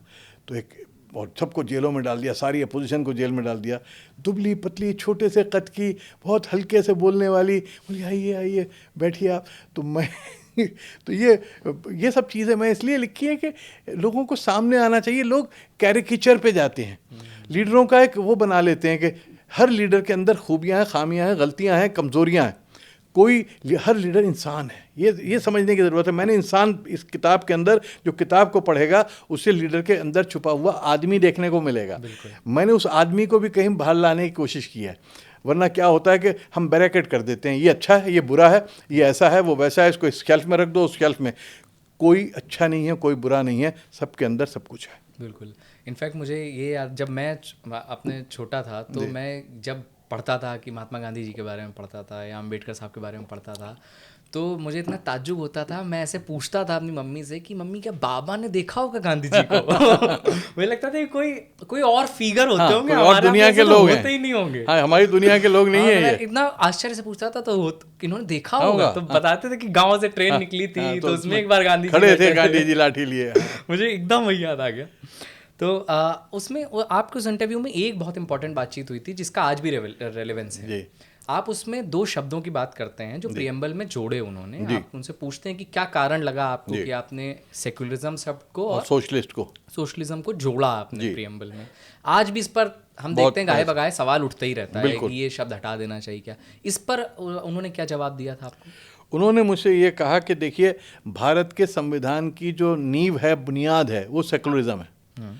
और सोशलिज्म इसलिए है कि हमें इक्वलिटेरियन डिस्ट्रीब्यूशन करना है, हमें सबको जो कमज़ोर है, जो दबा हुआ है, उसे ऊपर उठाना है। तो यही सोशलिज्म की बुनियाद है कि सबको लेवल प्लेइंग फील्ड मिले, सबको बराबर का मौका मिले, अवसर बराबर मिलने चाहिए। ये सोशलिज्म है। सोशलिज्म का मतलब कोई जो लोग किताब नहीं पढ़े होते हैं वो पता नहीं क्या क्या अपने बारे में सोच लेते हैं, लेकिन सोशलिज्म का बुनियादी मतलब ये है कि सबको बराबर का अवसर मिले। तो ये दोनों चीज़ें हमारे संविधान की बुनियाद हैं, हमारे संविधान बनाने वालों ने इसको रखा था। लेकिन मुझे ऐसा लगा, इंदिरा जी ने कहा कि इस पे बहुत से लोग आने वाले वक्त में सवाल उठाते हैं और ख़तरा है कि कहीं सेकुलरिज्म को कमज़ोर ना कर दें, कहीं सोशलिज्म को कमज़ोर ना कर दें। इसलिए हमें स्पष्ट रूप से कहने की आवश्यकता पड़ी इसको प्रियम्बल में, वरना तो संविधान का अगर कोई भी आप भाग उठाएंगे, उस भाग की बुनियाद ही बराबरी पर है कि धर्म की बुनियाद पे कोई भेदभाव नहीं होगा। सेकुलरिज्म क्या है? और राज्य का कोई धर्म नहीं होगा, ये हमारे संविधान की आत्मा है ना। तो आत्मा तो यही है, उस आत्मा को कहीं हमें ऊपर से ओढ़ने की ज़रूरत पड़ी, तो ये हमें 2 शब्द रहे। तो मेरा मानना ये है कि अगर ये शब्द निकाल दिए जाएं तो भी संविधान के सेकुलरिज्म आत्मा को कोई छीन नहीं सकता। जिस दिन छीनेगा उस दिन वो संविधान ख़त्म हो जाएगा। तो ये इंदिरा जी ने जवाब दिया था। फिर मैंने उनसे तुर्कमान गेट पे और जो नसबंदी हुई थी उस सब पे सवाल किया। उन्होंने समझाने की कोशिश की, बताने की कोशिश की, ये माना कि बहुत सी गलतियां हुई, लेकिन उन्होंने अफसरों को जिम्मेदार ज़्यादा ठहराया। संजय गांधी को उन्होंने ब्लेम नहीं किया उसमें। संजय गांधी को उन्होंने ब्लेम नहीं किया और बड़े स्पष्ट रूप से नज़र आ गया कि उनकी जो एक्चुअली एक्लीज हील है, उनकी जो सबसे बड़ी कमज़ोरी है, वो उनका बेटा है, जो हिंदुस्तान की हर माँ का होता है। बड़ी प्रॉब्लम करते हैं बच्चे, बेटे ही अपनी माँ के लिए। तो उस बेटे ने भी, संजय गांधी ने भी अपनी माँ के लिए बड़े प्रॉब्लम किए। और उसके बाद खैर फिर आगे का नेहरू आ गए। साहब, किताब में आपने इतनी सारी बातचीत लिखी है, इतनी अच्छी, मतलब मैं हर पन्ने से आपसे ऐसा सोच रहा हूँ कि आपसे बैठ करके मैं बात करूँ तफसील से। लेकिन किताब भी पढ़ी है, तो इसलिए मैं कुछ कुछ चीज़ों को बहुत फॉरवर्ड करके ऐसे 2x पे कर दे रहा हूँ। आपके ऊपर टाडा के अंदर आपको गिरफ्तार किया जाता है, आपको जेल होती है, मतलब बाद में टाडा ख़त्म कर दिया गया, लेकिन मतलब टेररिस्ट उस एक्ट के अंदर आपको गिरफ्तार किया गया। क्या वजह रही? वजह रही कि मैंने अरुण नेहरू जी जो थे उनसे झगड़ा मोल लिया 83 में, और वो बहुत पावरफुल थे, उनके आगे सब कांपते थे, और मैंने उनकी बात मानने से इनकार किया। उन्होंने खेल खेले कश्मीर में भी, पंजाब में भी और बाकी सत्ता के अंदर भी। तो मैंने उनको एक्सपोज किया, उससे वो नाराज़ हुए। उन्होंने कहा कि इसको सबक सिखाना है। तो जब वो मिनिस्टर फॉर इंटीरियर बने तो अफसरों को जैसा बुला के कहा जाता है कि इस लड़के को, इस आदमी को जेल में डालो। उनके सर केस क्या बनाए? बोले ढूंढो, तुम्हारे काम है केस ढूंढो। अब जब केस ढूंढा गया तो केस तो कोई था नहीं मेरे पे, तो मुझे कैसे डालेंगे? तो उस वक्त नया नया टाडा बना था। अच्छा। टाडा में आपको साबित नहीं करना होता कि आपने कोई पाप किया है, आप कोई बेगुनाह अपने को साबित करना होता है। तो उन्होंने कहा आप टाडा लगा देते हैं इनके ऊपर, इसमें तो जेल जाएंगे, 2-4-5 साल में निकल आएंगे, लेकिन 2-4-5 साल तो जेल में रहेंगे। Process is the punishment. जो आज बात कही जा रही है कि आपको 5 साल को जेल में डाल दिया, उसके बाद आप बेगुनाह निकल आओ, लेकिन फिर कौन पूछता है? आप तो हो गए गुनहगार, तो जेल टाडा में डाल देते हैं। ये यूपा जैसा कानून है जी। ये सब कांग्रेस ने बनाए थे सर। टाडा भी, मीसा भी, DIR भी, मेरे पिताजी DR में भी जा चुके, मीसा में जा चुके, पोटा भी और UAPA भी सब कांग्रेस ने बनाए हैं। इसलिए ये कहना कि कांग्रेस दूध की धुली थी, तो कांग्रेस दूध की धुली नहीं थी, उसने भी बहुत पाप किए हैं, सबने पाप किए हैं। और मैं कांग्रेस का विरोधी नहीं हूँ, इसका मतलब ये मत समझ लो कि मैं मोदी का सपोर्टर हो गया। मैं ये बात इसलिए कह रहा हूँ कि सच्चाई, मैं 75 साल की 70 साल की सच्चाई बता रहा हूँ। अब उस सच्चाई में मैं सिर्फ अच्छी अच्छी बातें नहीं कर सकता। तो मैं क्या बता रहा था आपको, ये इंटरव्यू कि जगजीत सिंह चौहान, मैं लंदन गया था 1983 में, और मैंने उस वक्त वहाँ पे, मुझे पता लगा चौहान यहाँ पर हैं, बीबीसी से पता लगा, तो मैंने उनका नंबर लेके उन्हें फ़ोन किया। उन्होंने जगजीत सिंह चौहान जो अपने को खालिस्तान का राष्ट्रीय अध्यक्ष बताते थे, गवर्नमेंट इन एग्जाइल। तो मैंने कहा चलो बड़ा मज़ा आएगा, इनका इंटरव्यू करते हैं। उनका इंटरव्यू मैं उस वक्त तभी हाल में आया था इंडिया टुडे में, इलस्ट्रेटेड वीकली में मैं पढ़ चुका था। जैसे आप मेरा इंटरव्यू कर रहे हैं, मैंने कहा मैं भी उनका भी इंटरव्यू करता हूँ, क्योंकि इस वक्त न्यूज़ में है वो। तो मैं उनका इंटरव्यू करने पहुंच गया। वहाँ उन्होंने, उनसे मेरा झगड़ा। ये सब आपके लाइनअप कैसे हो जाते थे इतना आसानी से? बस नई दुनिया का नाम उस वक्त बहुत था भाई साहब। मैं आपको बताऊं, लाइन लगी रहती थी इंटरव्यू देने के लिए, चीफ मिनिस्टर्स की और लोगों की। और मैं कहता था अभी टाइम नहीं है, अभी आपका इंटरव्यू का नंबर 6 हफ्ते बाद आएगा, क्योंकि एक अखबार में एक ही इंटरव्यू जाएगा, एक अखबार में 4 इंटरव्यू नहीं जा सकते। तो मैं लोगों को महीनों आगे की लाइन देता था। उस वक्त में 4.5-5 लाख मेरा हर हफ्ते छपता था अखबार, और पूरे हिंदुस्तान में, पूरी दुनिया में जाता था। हमारा टैग लाइन ये थी कि दुनिया में उर्दू है जहाँ, नहीं दुनिया है वहाँ। तो हम जो है, तो उन्होंने मुझे टाइम दिया, मैंने जाके उनके इंटरव्यू किया। उस इंटरव्यू के बीच में उनसे झगड़ा हो गया। जो मैंने सवाल पूछे तो उन्होंने कहा तू रॉ का एजेंट है, तू हमारे भेजा है किसी ने तुझे, और मुझे मारने चढ़ गए। मैंने किताब में लिखा, मेरे इंटरव्यू में भी लिखा था। तो मैं वहाँ से भागा निकल के। तो वो जो है पीछे पीछे 6-7 जो उनके डिफेंस मिनिस्टर और फाइनेंस मिनिस्टर, बड़े अच्छे तगड़े तगड़े लोग थे, वो मेरे पीछे भागे, चला रहे हाँ, मारने के लिए मुझे दौड़े। तो मैं आगे आगे दौड़ रहा था, वो पीछे पीछे लंदन की सड़कों पे एक मतलब क्या था वो होगा कॉमिकल सीन। तो डबल डेकर एक बस आके रुकी, मैं जल्दी से बस में चढ़ गया, और बगैर टिकट के मैं उससे बच गया, वरना पिटाई होती। यहाँ पे इन्होंने मेरे पे आरोप लगा के मुझे अंदर कर दिया। लेकिन जज जो थे, जस्टिस, आरोप क्या लगाया? कि मैंने इंटरव्यू किया था, बस इंटरव्यू किया था। ये क्या बात? हाँ, ये क्या बात हुई? लेकिन अब कुछ लगाना था, क्योंकि मुझे अंदर करना था। अरुण नेहरू ने कहा तुझे मैं भीख मांगेगा सड़क पे ले आऊँगा, तू जेल। मैं शायद 24 अक्टूबर को जेल गया, 15 नवंबर को कैबिनेट से निकाल दिया गया, फुटपाथ पे आ गए अरुण नेहरू। और इतनी अदावत कैसे, आपकी इतनी दुश्मनी कैसे हो गई उनसे? मैंने, बड़ा लंबा किस्सा है, मैंने किताब पढ़नी पड़ेगी लोगों को। मेरी दुश्मनी नहीं थी, ना मेरी अदावत थी, बल्कि मैंने उनको, जो उन्होंने कश्मीर में खेल खेल रहे थे, जब फारूक की गवर्नमेंट उन्होंने गिराई है, उसकी तस्वीरें छापने को दी थी मुझे, कुछ फारूक अब्दुल्ला की कुछ महिलाओं के साथ। तो मैंने छापने से इनकार कर दिया था। उन्होंने बुला के मुझे अपने सामने खड़ा करके कहा कि साहब तुम्हें क्या चाहिए ले लो और ये छापो। मेरा अखबार कश्मीर में घर घर में पढ़ा जाता था, तो वो उसे बदनाम करने के लिए यूज़ कर रहे थे। मैंने कहा ऐसा मत करो, कश्मीर के लोगों ने वोट डाल के दिया है, लोकतंत्र से उनका विश्वास उठ जाएगा। बोले अच्छा, मैं लोकतंत्र समझाएगा वगैरह वगैरह, मुझे गाली दी। तो मैं वहाँ से आ गया गुस्से में बाहर। मैंने उनके खिलाफ लिखा कि ये गेम खेल रहे हैं वहाँ पर, और तब से मेरा झगड़ा शुरू हुआ उनसे। फिर मुझे पता लगा कि भिंडरावाला को बनवाने में भी इनका बड़ा हाथ था, और वहाँ पे भी ये गेम खेल रहे थे पंजाब में हालात। पंजाब का मैंने लिखा है, उन्होंने ये कहा, HKL भगत ने मुझे बताया कि अरुण तो ये कहता है कि जब तक देश खतरे में नहीं पड़ेगा तो हम बचाएंगे कैसे, और हम बचाएंगे नहीं तो हम कैसे देश के वो होंगे रक्षक, सेवियर। तो पहले तो देश को खतरे में डालो फिर बचाओ। तो ये काम ये सब खेल रहे थे। अरुण नेहरू जो हैं बड़े इमोरल थे।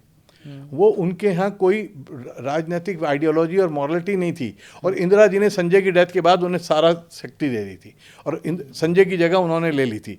और वो पॉलिटिक्स से आए नहीं थे, वो आए थे कॉरपोरेट वर्ल्ड से। तो वो वहाँ पे जिस तरह काम करते थे वैसे ही वो यहाँ पे काम कर रहे थे कि बस प्रॉफिट आना चाहिए। जैसे कॉर्पोरेट का जो बॉस होता है ना, वो ये देखता कैसे जहर बेच के प्रॉफिट आएगा कि क्या बेच के आएगा, प्रॉफिट होना चाहिए, आपके उस पर फिगर नज़र आने चाहिए शेयर होल्डर्स को। तो वही काम वो यहाँ पे कर रहे थे। तो मैं उनकी बात मैंने मानी नहीं। उस वक्त बड़े बड़े एडिटर उनके आगे झुकते थे, मैं झुकने को तैयार नहीं हूँ। उनका ये इसकी औकात क्या है, इसे औकात दिखाओ। तो मैं जेल गया। लेकिन जस्टिस चावला ने मेरा केस जो है, अकेला केस था जिसको उठा के फेंक दिया, उनका कोई केस ही नहीं बनता, और मैं बाहर आ गया। और राजीव गांधी ने फिर मेरे पास भेजा गोपी अरोड़ा जी को, जो उनके OSD थे, कि भाई साहब इसको मुझसे मिलना है मुझे, ये कौन लड़का है ये जिसने अरुण नेहरू से टक्कर ली, क्योंकि राजीव गांधी के अरुण नेहरू से बहुत बढ़िया दावत हो गई थी। तो वहीं से मतलब जो मुझे ख़त्म करने के लिए उन्होंने काम किया था, वो कहते हैं ना बुज़ुर्गों का पुरानी कहावत है कि जो कुआं खोदता है खुद उसमें गिरता है, तो जो कुआं उन्होंने मेरे लिए खोदा था अरुण नेहरू ने, उसमें खुद गिर गए। और मैं जो है, मेरी वहीं से राजीव गांधी से दोस्ती भी हुई। हालांकि जब तक वो प्रधानमंत्री रहे मैं राजीव गांधी के खिलाफ बहुत लिखा, मैंने उनके शिलान्यास का विरोध किया, मैंने भागलपुर के दंगे में उन्हें बहुत एक्सपोज किया, मेरठ का दंगा हुआ 87 में, उस पर मैंने उनके खिलाफ बहुत लिखा। तो मैं ताल्लुकात के बावजूद उन्हें बख्शा नहीं कभी। और नतीजा हुआ जब सरकार से बाहर हो गए तब उन्होंने मुझसे कहा कि शाहिद मेरी मदद करो। मैंने कहा मैं आपकी मदद क्या कर सकता हूँ, आप सुनते हो नहीं किसी की, आप तो वो सुनते हो जो आप, हर एक कोई वो सुनाता है जो आप सुनना चाहते हो, आप खुश हो जाते हो, सब कुछ आपको अच्छा अच्छा दिखता है। नेताओं को हर चीज़ बढ़िया दिखती है क्योंकि आगे लोग उनकी मर्जी की बात सुनाते हैं, पहले जान लेते हैं इसको क्या सुनना चाहता है और वो बता देते हैं। मैंने कहा अगर आप सच्ची बात सुनना चाहते हो तो मैं आपसे कहूँगा, वो आपको पसंद नहीं आएगी, आप मुझे बाहर कर दोगे कल को। उन्होंने कहा नहीं मैं सुनूंगा। वहीं से मेरी दोस्ती हुई उनसे और मैं उनसे कहता रहा जो मैं ठीक समझता था।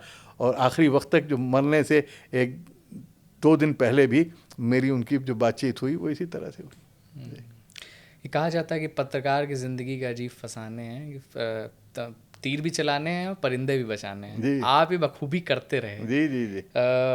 कैसे आपने इन दोनों चीज़ों को, प्रोफेशन जो बिल्कुल अलग नज़र आते हैं, बिल्कुल ही बड़ा अजीब है ये कि आप एक पत्रकार भी हैं, साथ के साथ आप राजनीति में भी सक्रिय हैं और अक्रॉस पार्टी सक्रिय रहे आप, कैसे मैनेज किया? ये मैंने जैसे हुआ, ये किया नहीं, ये हो गया। अच्छा। ये इसलिए हो गया, 2 वजूहात इसकी मैं बता दूं आपको।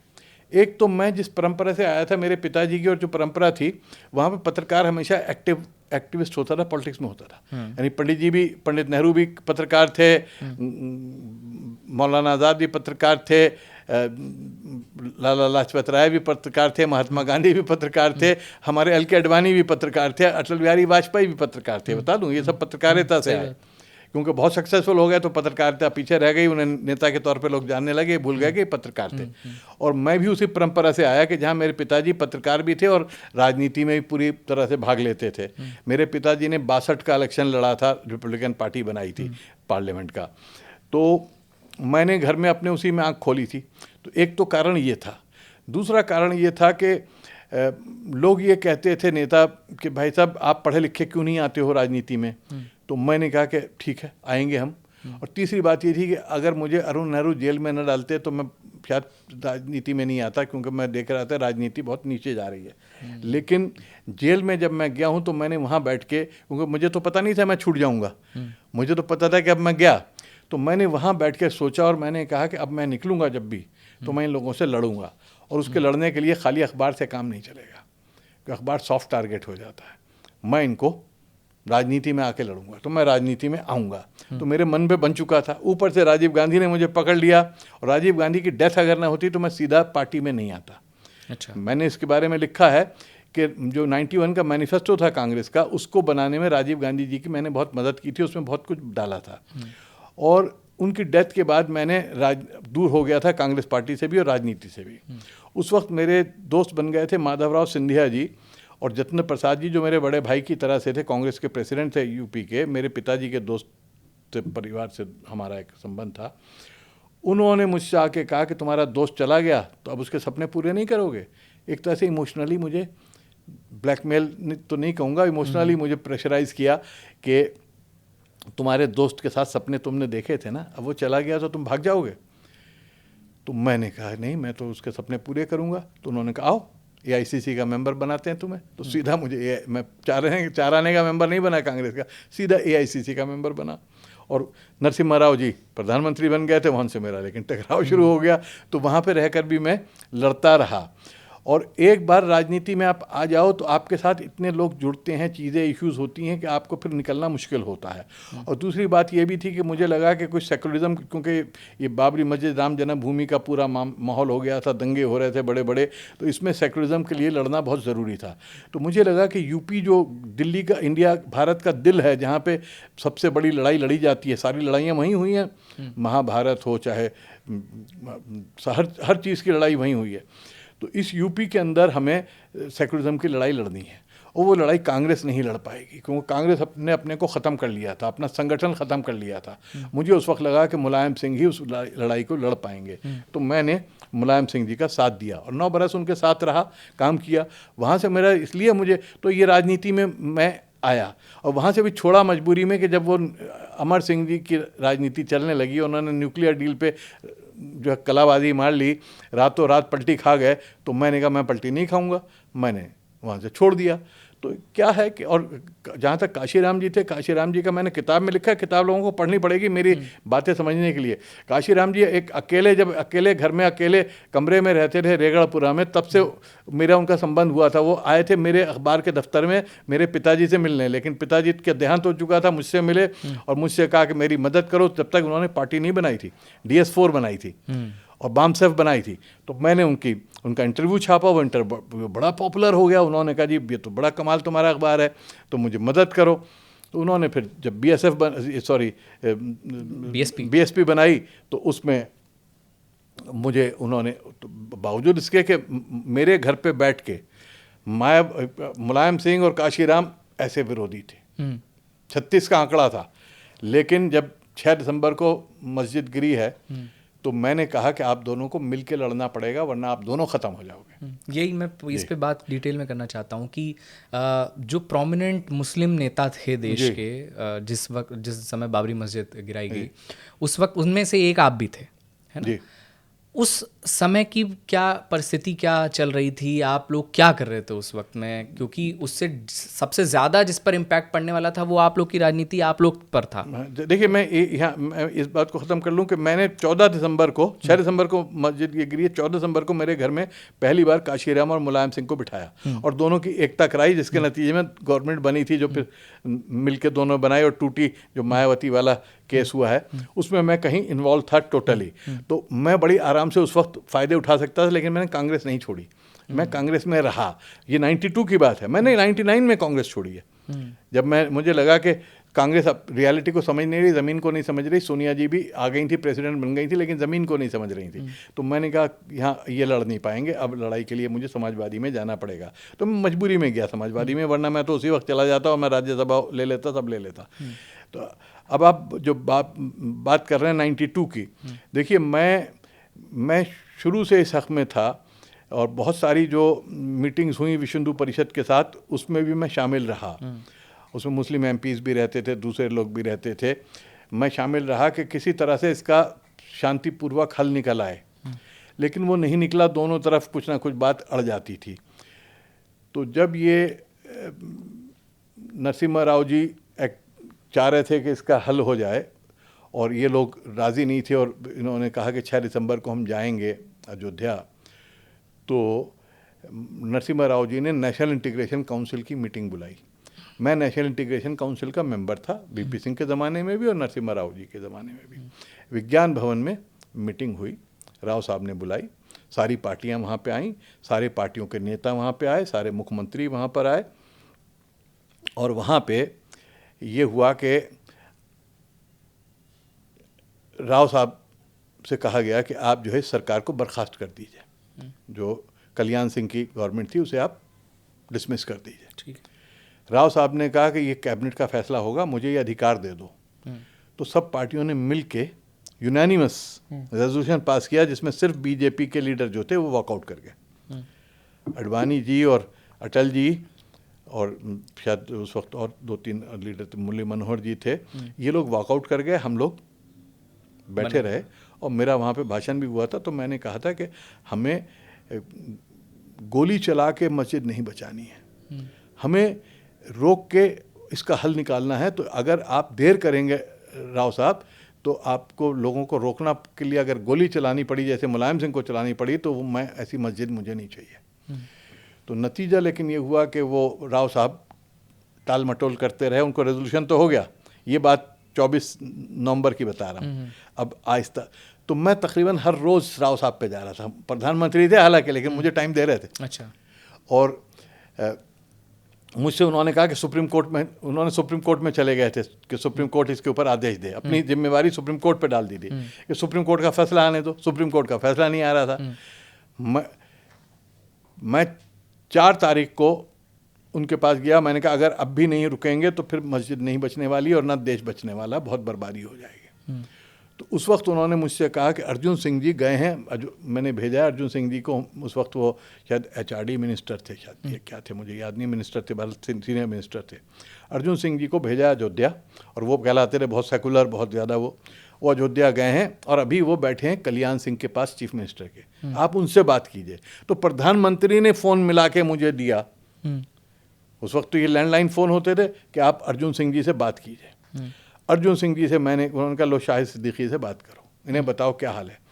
मैंने पूछा, अर्जुन सिंह जी ने कहा कि मैंने पूरा देख लिया, कल्याण सिंह जी ने पूरा विश्वास दिलाया और वहाँ पूरा इंतज़ाम है, सेंट्रल फोर्सेज हैं, मस्जिद को ख़तरा नहीं और ये निकल जाएगा, और हमें विश्वास दिलाया है बीजेपी के लीडर्स ने भी कि हम कुछ नहीं होने देंगे, इसलिए हालात ठीक रहेंगे। तो लेकिन ये कि नहीं हुआ ऐसा। तो हम लोग 6 दिसंबर को सुलेमान सेठ होते थे मुस्लिम लीग के लीडर, उनके घर पे हम लोग जमा थे कि अगर कुछ होगा तो हम सारे MPs, तो उसमें सारे MPs थे, कांग्रेस के भी थे, दूसरे भी थे। सलाउद्दीन ओवैसी थे जो अभी ओवैसी के फादर थे, सुलेमान सेठ, महमूद बनात वाला, सैयद शहाबुद्दीन जो IFS से छोड़ के आ गए थे रिज़ाइन करके, वो MP थे, मैं भी था। तो उस वक्त हम जैसे ही ये खबर आई कि गुंबद गिरा दिया है, पहला गुंबद, तो ये हुआ कि फ़ौरन प्रधानमंत्री से मिलना चाहिए। तो मैंने प्रधानमंत्री ऑफिस में मिलाया राव साहब के यहाँ। वहाँ से हुआ कि साहब अभी नहीं, हम will get back to you, जैसा होता है गेट बैक टू यू। अब मैं आधे घंटे में 10-10 मिनट में फ़ोन करता रहा। राष्ट्रपति जी के यहाँ मिलाया, शंकर दयाल जी के, शंकर दयाल शर्मा उस वक्त राष्ट्रपति थे। उन्होंने कहा आप लोग आ जाइए 3:30 बजे हमारे पास। अच्छा, समय दिया शर्मा जी ने फ़ौरन टाइम दे दिया। यहाँ पे जब मिनिस्टर्स को फ़ोन कर रहा हूँ तो मिनिस्टर्स भी कोई नहीं आ रहे हैं। राजेश पायलट उस वक्त मिनिस्टर फॉर इंटरनल सिक्योरिटी थे, उनसे बात हुई। उन्होंने कहा शायद मैं भी कोशिश कर रहा हूँ और मैं राव साहब से मिलने जा रहा हूँ। और फिर उसका कहा कि राव साहब अभी असल में आराम कर रहे हैं। फिर उनके यहाँ से कहा गया कि राव साहब अभी आराम कर रहे हैं, अभी राव साहब सो रहे हैं, 2:30 बजे 3 बजे हाँ आराम कर रहे हैं, डिस्टर्ब नहीं कर सकते हम। तो हम लोग 3:30 बजे गए राष्ट्रपति जी को मिलने, शंकर दयाल जी को। शंकर दयाल जी आए तो मैं पहले से जानता था शंकर दयाल जी को, बिल्कुल वो रो रहे थे और कांप रहे थे वो। और उन्होंने कहा कि बहुत गज़ब हो गया, देश का लोकतंत्र भी और संविधान भी ध्वस्त हो गया इस वक्त। और मैंने अभी चिट्ठी लिखी है, मैं मिला रहा हूँ, प्रधानमंत्री मुझसे फ़ोन नहीं कर रहे हैं, बात नहीं कर रहे हैं, राष्ट्रपति से बात नहीं हो पा रही, तो मजबूरी में मैंने चिट्ठी लिखी है, अभी भेज रहा हूँ, मैं आप लोगों को पढ़ के सुनाता हूँ। उन्होंने जो पढ़ के सुनाई चिट्ठी, वो इतनी सख्त थी कि मैंने आपसे पहले ही कहा था और आपसे कहा था कि राष्ट्रपति शासन लगा दो, मैं आपका समर्थन करूंगा, लेकिन आपने नहीं किया। तो आप एक तरह से उन्हें पूरी तरह जिम्मेदार ठहराया हालात के लिए। और वो चिट्ठी उन्होंने भेजी। हमें तकरीबन 5:30 बजे फ़ोन आया प्रधानमंत्री जी के यहाँ से, हम सारे जमा थे एक ही घर में, कि जी आप लोग 6:30 बजे आ जाएं, 6:15 या 6:30 बजे प्रधानमंत्री। हम जो है प्रधानमंत्री के पास पहुँचे तो एक छोटे से कमरे में हमें बिठाया गया। राव साहब आए कांपते हुए और बहुत तो हम सैयद शहाबुद्दीन, राव साहब क्या हो गया, बड़ा गज़ब हो गया। तो बोले नहीं, जितना आप सोच रहे हैं उससे बहुत ज़्यादा हो गया, अब 3 गुंबद गिर चुके हैं, पूरा ही गिर गया है। तो और लेकिन मैं आपको विश्वास दिलाता हूँ, मैं दोबारा बनवा दूंगा मस्जिद। तो शहाबुद्दीन बोले बनवा दीजिए राव साहब, खुदा के लिए बनवा दीजिए, हम आपके बड़े खुशगुजार होंगे। और शहाबुद्दीन भी बुरी तरह से रो रहे थे। तो उस पर मुझे गुस्सा आया, मैंने ज़ोर से मैं चिल्लाया, मैंने कहा ये क्या बनवाएंगे, इन्होंने गिरवाई है, ये जिम्मेदार है। मैं इनसे रोज़ कह रहा था ये इस बात को, क्योंकि कांग्रेसी मैं ही था, कांग्रेसी उस ग्रुप में मैं ही था। और मैं सवाल प्रधानमंत्री जी से कर रहा था, जो मेरे कांग्रेस के लिए प्रधानमंत्री थे, और बहुत ज़ोर से कर रहा था, डांट के कर रहा था मैंने। राव साहब ने कहा नहीं, मैं मस्जिद दोबारा बनवाऊँगा और मुझे अभी कैबिनेट की मीटिंग शुरू हो रही है, मुझे वहाँ जाके डिसमिस करना है सरकार को, मैं डिसमिस कर रहा हूँ उसके बाद। तो मैंने राव साहब से कहा कि राव साहब आप बनवा तो सकते नहीं, मैं जानता हूँ, अब आप एक काम कर दीजिए कि अब जो टूट के जो खंडर गिरा है ना, उस पर न मंदिर बनने दीजिए न मस्जिद बनने दीजिए, उस पर कब्जा करके उसको संभाल लीजिए और उसको फिर बंटवारा हम करके मंदिर भी बनवा देंगे, एक छोटी सी मस्जिद भी हो जाएगी, बंटवारा हो जाएगा, शांतिपूर्वक हल निकल आएगा। 92 में मैं उनको कह रहा हूँ। उन्होंने, मैंने कहा अब इतना काम कर दीजिए कि वहाँ दोबारा मूर्तियाँ ना रखी जाएं। मैं आ गया वहाँ से, तो फ़ौरन मुझे राजेश पायलट का फ़ोन आया कि आ जाओ, दंगा हो गया फला जगह और हम इसको देख रहे हैं। तो मेरी बहुत दोस्ती थी राजेश से, तो हम सारी रात भागते दौड़ते रहे, क्योंकि मेरे पास फ़ोन आते थे, इंफॉर्मेशन आती थी, सब एमपीज़ पे आ रहे थे, एमपीज़ मेरे पास कर रहे थे। मैं एक तरह से राजेश पायलट के यहाँ अशोका रोड पे बैठ के, सॉरी अकबर रोड पे बैठ के उनके घर से मैं एक तरह से, हम चारों तरफ हालात को संभाल रहे थे। तो राजेश पायलट ने ये कहा कि मेरी प्रधानमंत्री से, राव साहब से बात हो गई है, और वहाँ पे हम गोंडा में एक मस्जिद टूटी हुई है, उसका गुंबद साबुत है, वहाँ हेलीकॉप्टर से हम गुंबद उठा के ले जाएंगे और मस्जिद वहाँ दोबारा बना देंगे। मैंने कहा ऐसा कैसे हो सकता है भाई?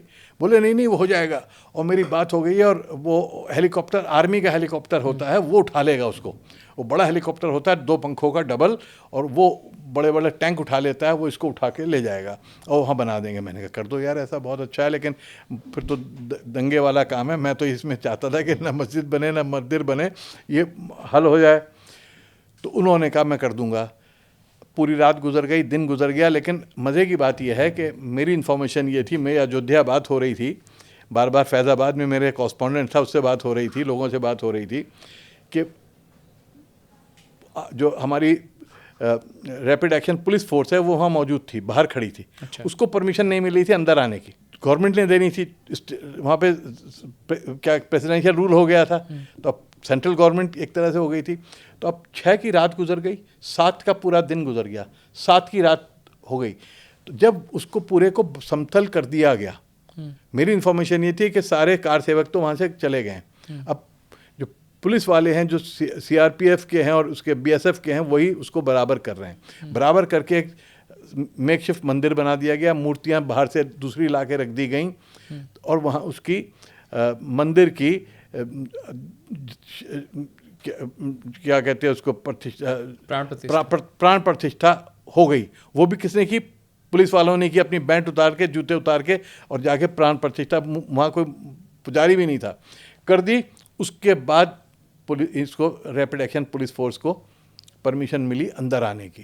तो ये पूरा काम राव साहब ने, मैं कहता हूँ मंदिर जो है वो बीजेपी आरएसएस ने नहीं बनाया, वो मंदिर नरसिम्हा राव ने बनवाया, और उसको तुड़वाने में भी उनका मेजर हाथ था। उसके साथ जो उनके चंद्र स्वामी थे, उनका पूरा इसमें रोल था।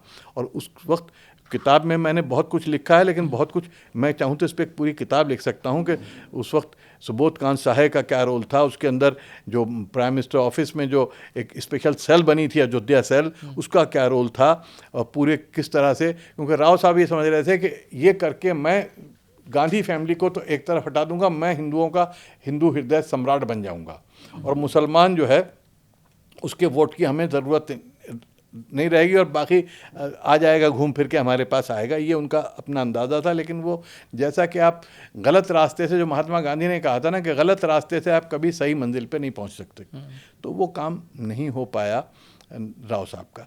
तो ये पूरा अजीब व गरीब खेल हुआ था। बल्कि उसके बाद भी, मैं जब दंगे शुरू हो गए थे मुंबई के, मुझे आज भी याद है 7 जनवरी को दंगा शुरू हुआ था, 7 जनवरी 93 को बॉम्बे में। और मैं उस वक्त जावेद अख्तर को और इनको लेके, उनके यहाँ इंटरनेशनल फिल्म फेस्टिवल चल रहा था, ये लोग सारे यहाँ पर थे, ये अपने घर नहीं जा सकते थे बॉम्बे में दंगे की वजह से। तो मैं शबाना को और इनको सबको लेके राव साहब के पास भी गया, और एमपीज़ के भी डेलीगेशन लेके गया, और कांग्रेसियों का, सारे कांग्रेसियों का, जिसमें कांग्रेस के अब्दुल रहमान अंतुले और जाफ़र शरीफ और सारे थे, अहमद पटेल, और मैंने पूरा नोट, मेरी जिम्मेवारी हुई बना के देना है, जो राव साहब से कहना है कि साहब ये दंगे हो रहे हैं, इसमें इतने मारे गए, आप कुछ नहीं कर रहे, कोई हेल्प नहीं हो रही, वगैरह वगैरह। और तो वो मैं गया, तो वहाँ पे अंतुले जी जो थे, उन्होंने राव साहब की तारीफ़ में बोलना शुरू कर दिया, जो उन्हें लगता था शायद, मुझे गुस्सा आया कि साहब हमने तो तय कुछ और किया था, आप बोल कुछ और रहे हो। तो मैंने गुस्से में उनको कहा कि आप चुप रहिए। तो राव साहब के लिए मेरे मुँह से 1-2 बुरे शब्द भी निकल गए, जो देसी गाली होती है वो निकल गई। उस पर राव साहब गुस्से में उठ के चले गए कि प्रधानमंत्री को आपने तो हाँ, लेकिन उसके बावजूद राव साहब ने मुझे 2 बार राज्यसभा ऑफ़र की। अच्छा। और ये कहा मुझसे कि तुम्हारे अखबार में तो उर्दू बहुत अच्छी जानते थे, तो ऐसे बोलते थे, होठ वोट निकाल के बोले, मियाँ अखबार में तो मुझे क्या क्या लिखा जाता है मैं जानता हूँ, लेकिन दिल से मत लिखना, झूठा दिखाने को मेरी तारीफ़ में लिख दो, ताकि मैं ये कह सकूं कि भाई ये बदल गया, इसलिए मैंने इसे राज्यसभा दे दी। वरना लोग कहेंगे जो राव को गाली देता है, राव उसी से डर के राज्यसभा दे देता है। मुझे माधव राव जी और जितेंद्र प्रसाद लेके गए थे राव साहब के पास के साहब, चलो राव साहब मिलना चाहते हैं, और राव साहब से उनकी बात हो गई थी कि ये आएगा, इसको मना के ये राज्यसभा में ले आएंगे, ये हमारे खिलाफ बहुत कुछ लिख रहा है, इसका बड़ा असर है, तो वगैरह जो भी कारण थे। तो मैंने कहा राव साहब, मेरे पिताजी ने ये कहा था कि अगर फ़कीर 5 पैसे दे सर आंखों पे रख लेना, लेकिन अगर बेईमान 5 करोड़ भी दे तो कभी मत। तो राव साहब ना बोले, हाँ मैं तो बेईमान हूँ। अच्छा, आपने उनसे उनको कह फेस दिया। टू फेस बोल दिया? मेरा राव साहब से ऐसे ही था, क्योंकि राव साहब को मैं पहले से जानता था। जब वो फॉरेन मिनिस्टर भी रहे, उसके बाद होम मिनिस्टर भी रहे, तो मैं कितनी बार मीटिंग हुई उनसे, बल्कि जब मैनिफेस्टो लिखा जा रहा था तो राजीव जी ने मुझे उनके पास भेजा था और मैं उनसे झगड़ा भी करके आया था। तो मैं तो हमेशा से, मैं जैसे अभी आपसे बात कर रहा हूँ ना, मेरी नेचर ऐसी बात करने की है, मैं लगी लिपटी नहीं करता, मुझसे दोगली बात नहीं होती, नुकसान हो या फ़ायदा हो, नुकसान ही हुआ उसका बहुत, लेकिन फ़ायदा भी हुआ। फ़ायदा ये हुआ कि हाँ, मैंने मतलब आज जो कुछ भी हूँ मैं उसीलिए हूँ कि मैंने अपनी ईमान से जो बात कही नहीं, बेसिक प्रिंसिपल तो वही था, वो रखे जी। दूसरा इंटरव्यू जो आप कराओ बहुत महत्वपूर्ण, आज के समय पे तो बहुत ज़्यादा उसकी चर्चा हो रही है कि भाई जो आपने प्रधानमंत्री नरेंद्र मोदी के साथ इंटरव्यू किया, पहली चीज़ तो कि आपने उनसे क्लियर कट ये बोला कि आप गुजरात दंगों पर बातचीत करना चाहते हैं, तब भी वो अग्री हुए जी। और उसके बाद आपको पार्टी से निकाला भी गया जी। तो ये पूरा वाकया क्या था? ये वाकया ये था कि मैं बॉम्बे गया था हेमा मालिनी जी की बेटी ईशा की शादी में, और वहाँ पे हमारे दोस्त हैं ज़फ़र सरेश वाला, उन्होंने खाने पे बुला लिया। वहाँ सलमान खान के पिताजी सलीम खान साहब भी थे, महेश भट्ट भी थे, दोनों हमारे पुराने दोस्त हैं। उन्होंने कहा कि भाई शाहिद, आप दुनिया भर के इंटरव्यू करते घूमते हो, मोदी जी का इंटरव्यू क्यों नहीं करते तुम?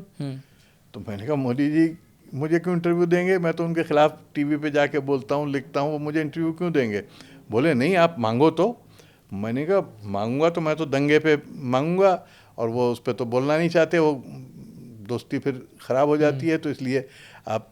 तो उन्होंने कहा नहीं, ऐसा है कि अगर हम मांगे उनसे। मैंने कहा आप मांगो, अगर दे दें तो मुझे क्या इतराज़ है भाई, स्कूप है तो एज अ क्योंकि मेरे अंदर का पत्रकार, मैं कितनी भी पॉलिटिक्स में रहा, मेरे अंदर का पत्रकार कभी नहीं, मैंने हमेशा कुर्बान कर दिया अपने नेता को पत्रकार के उस पर, तो पत्रकार मेरे अंदर का जो है जाग जाता था ऐसे में।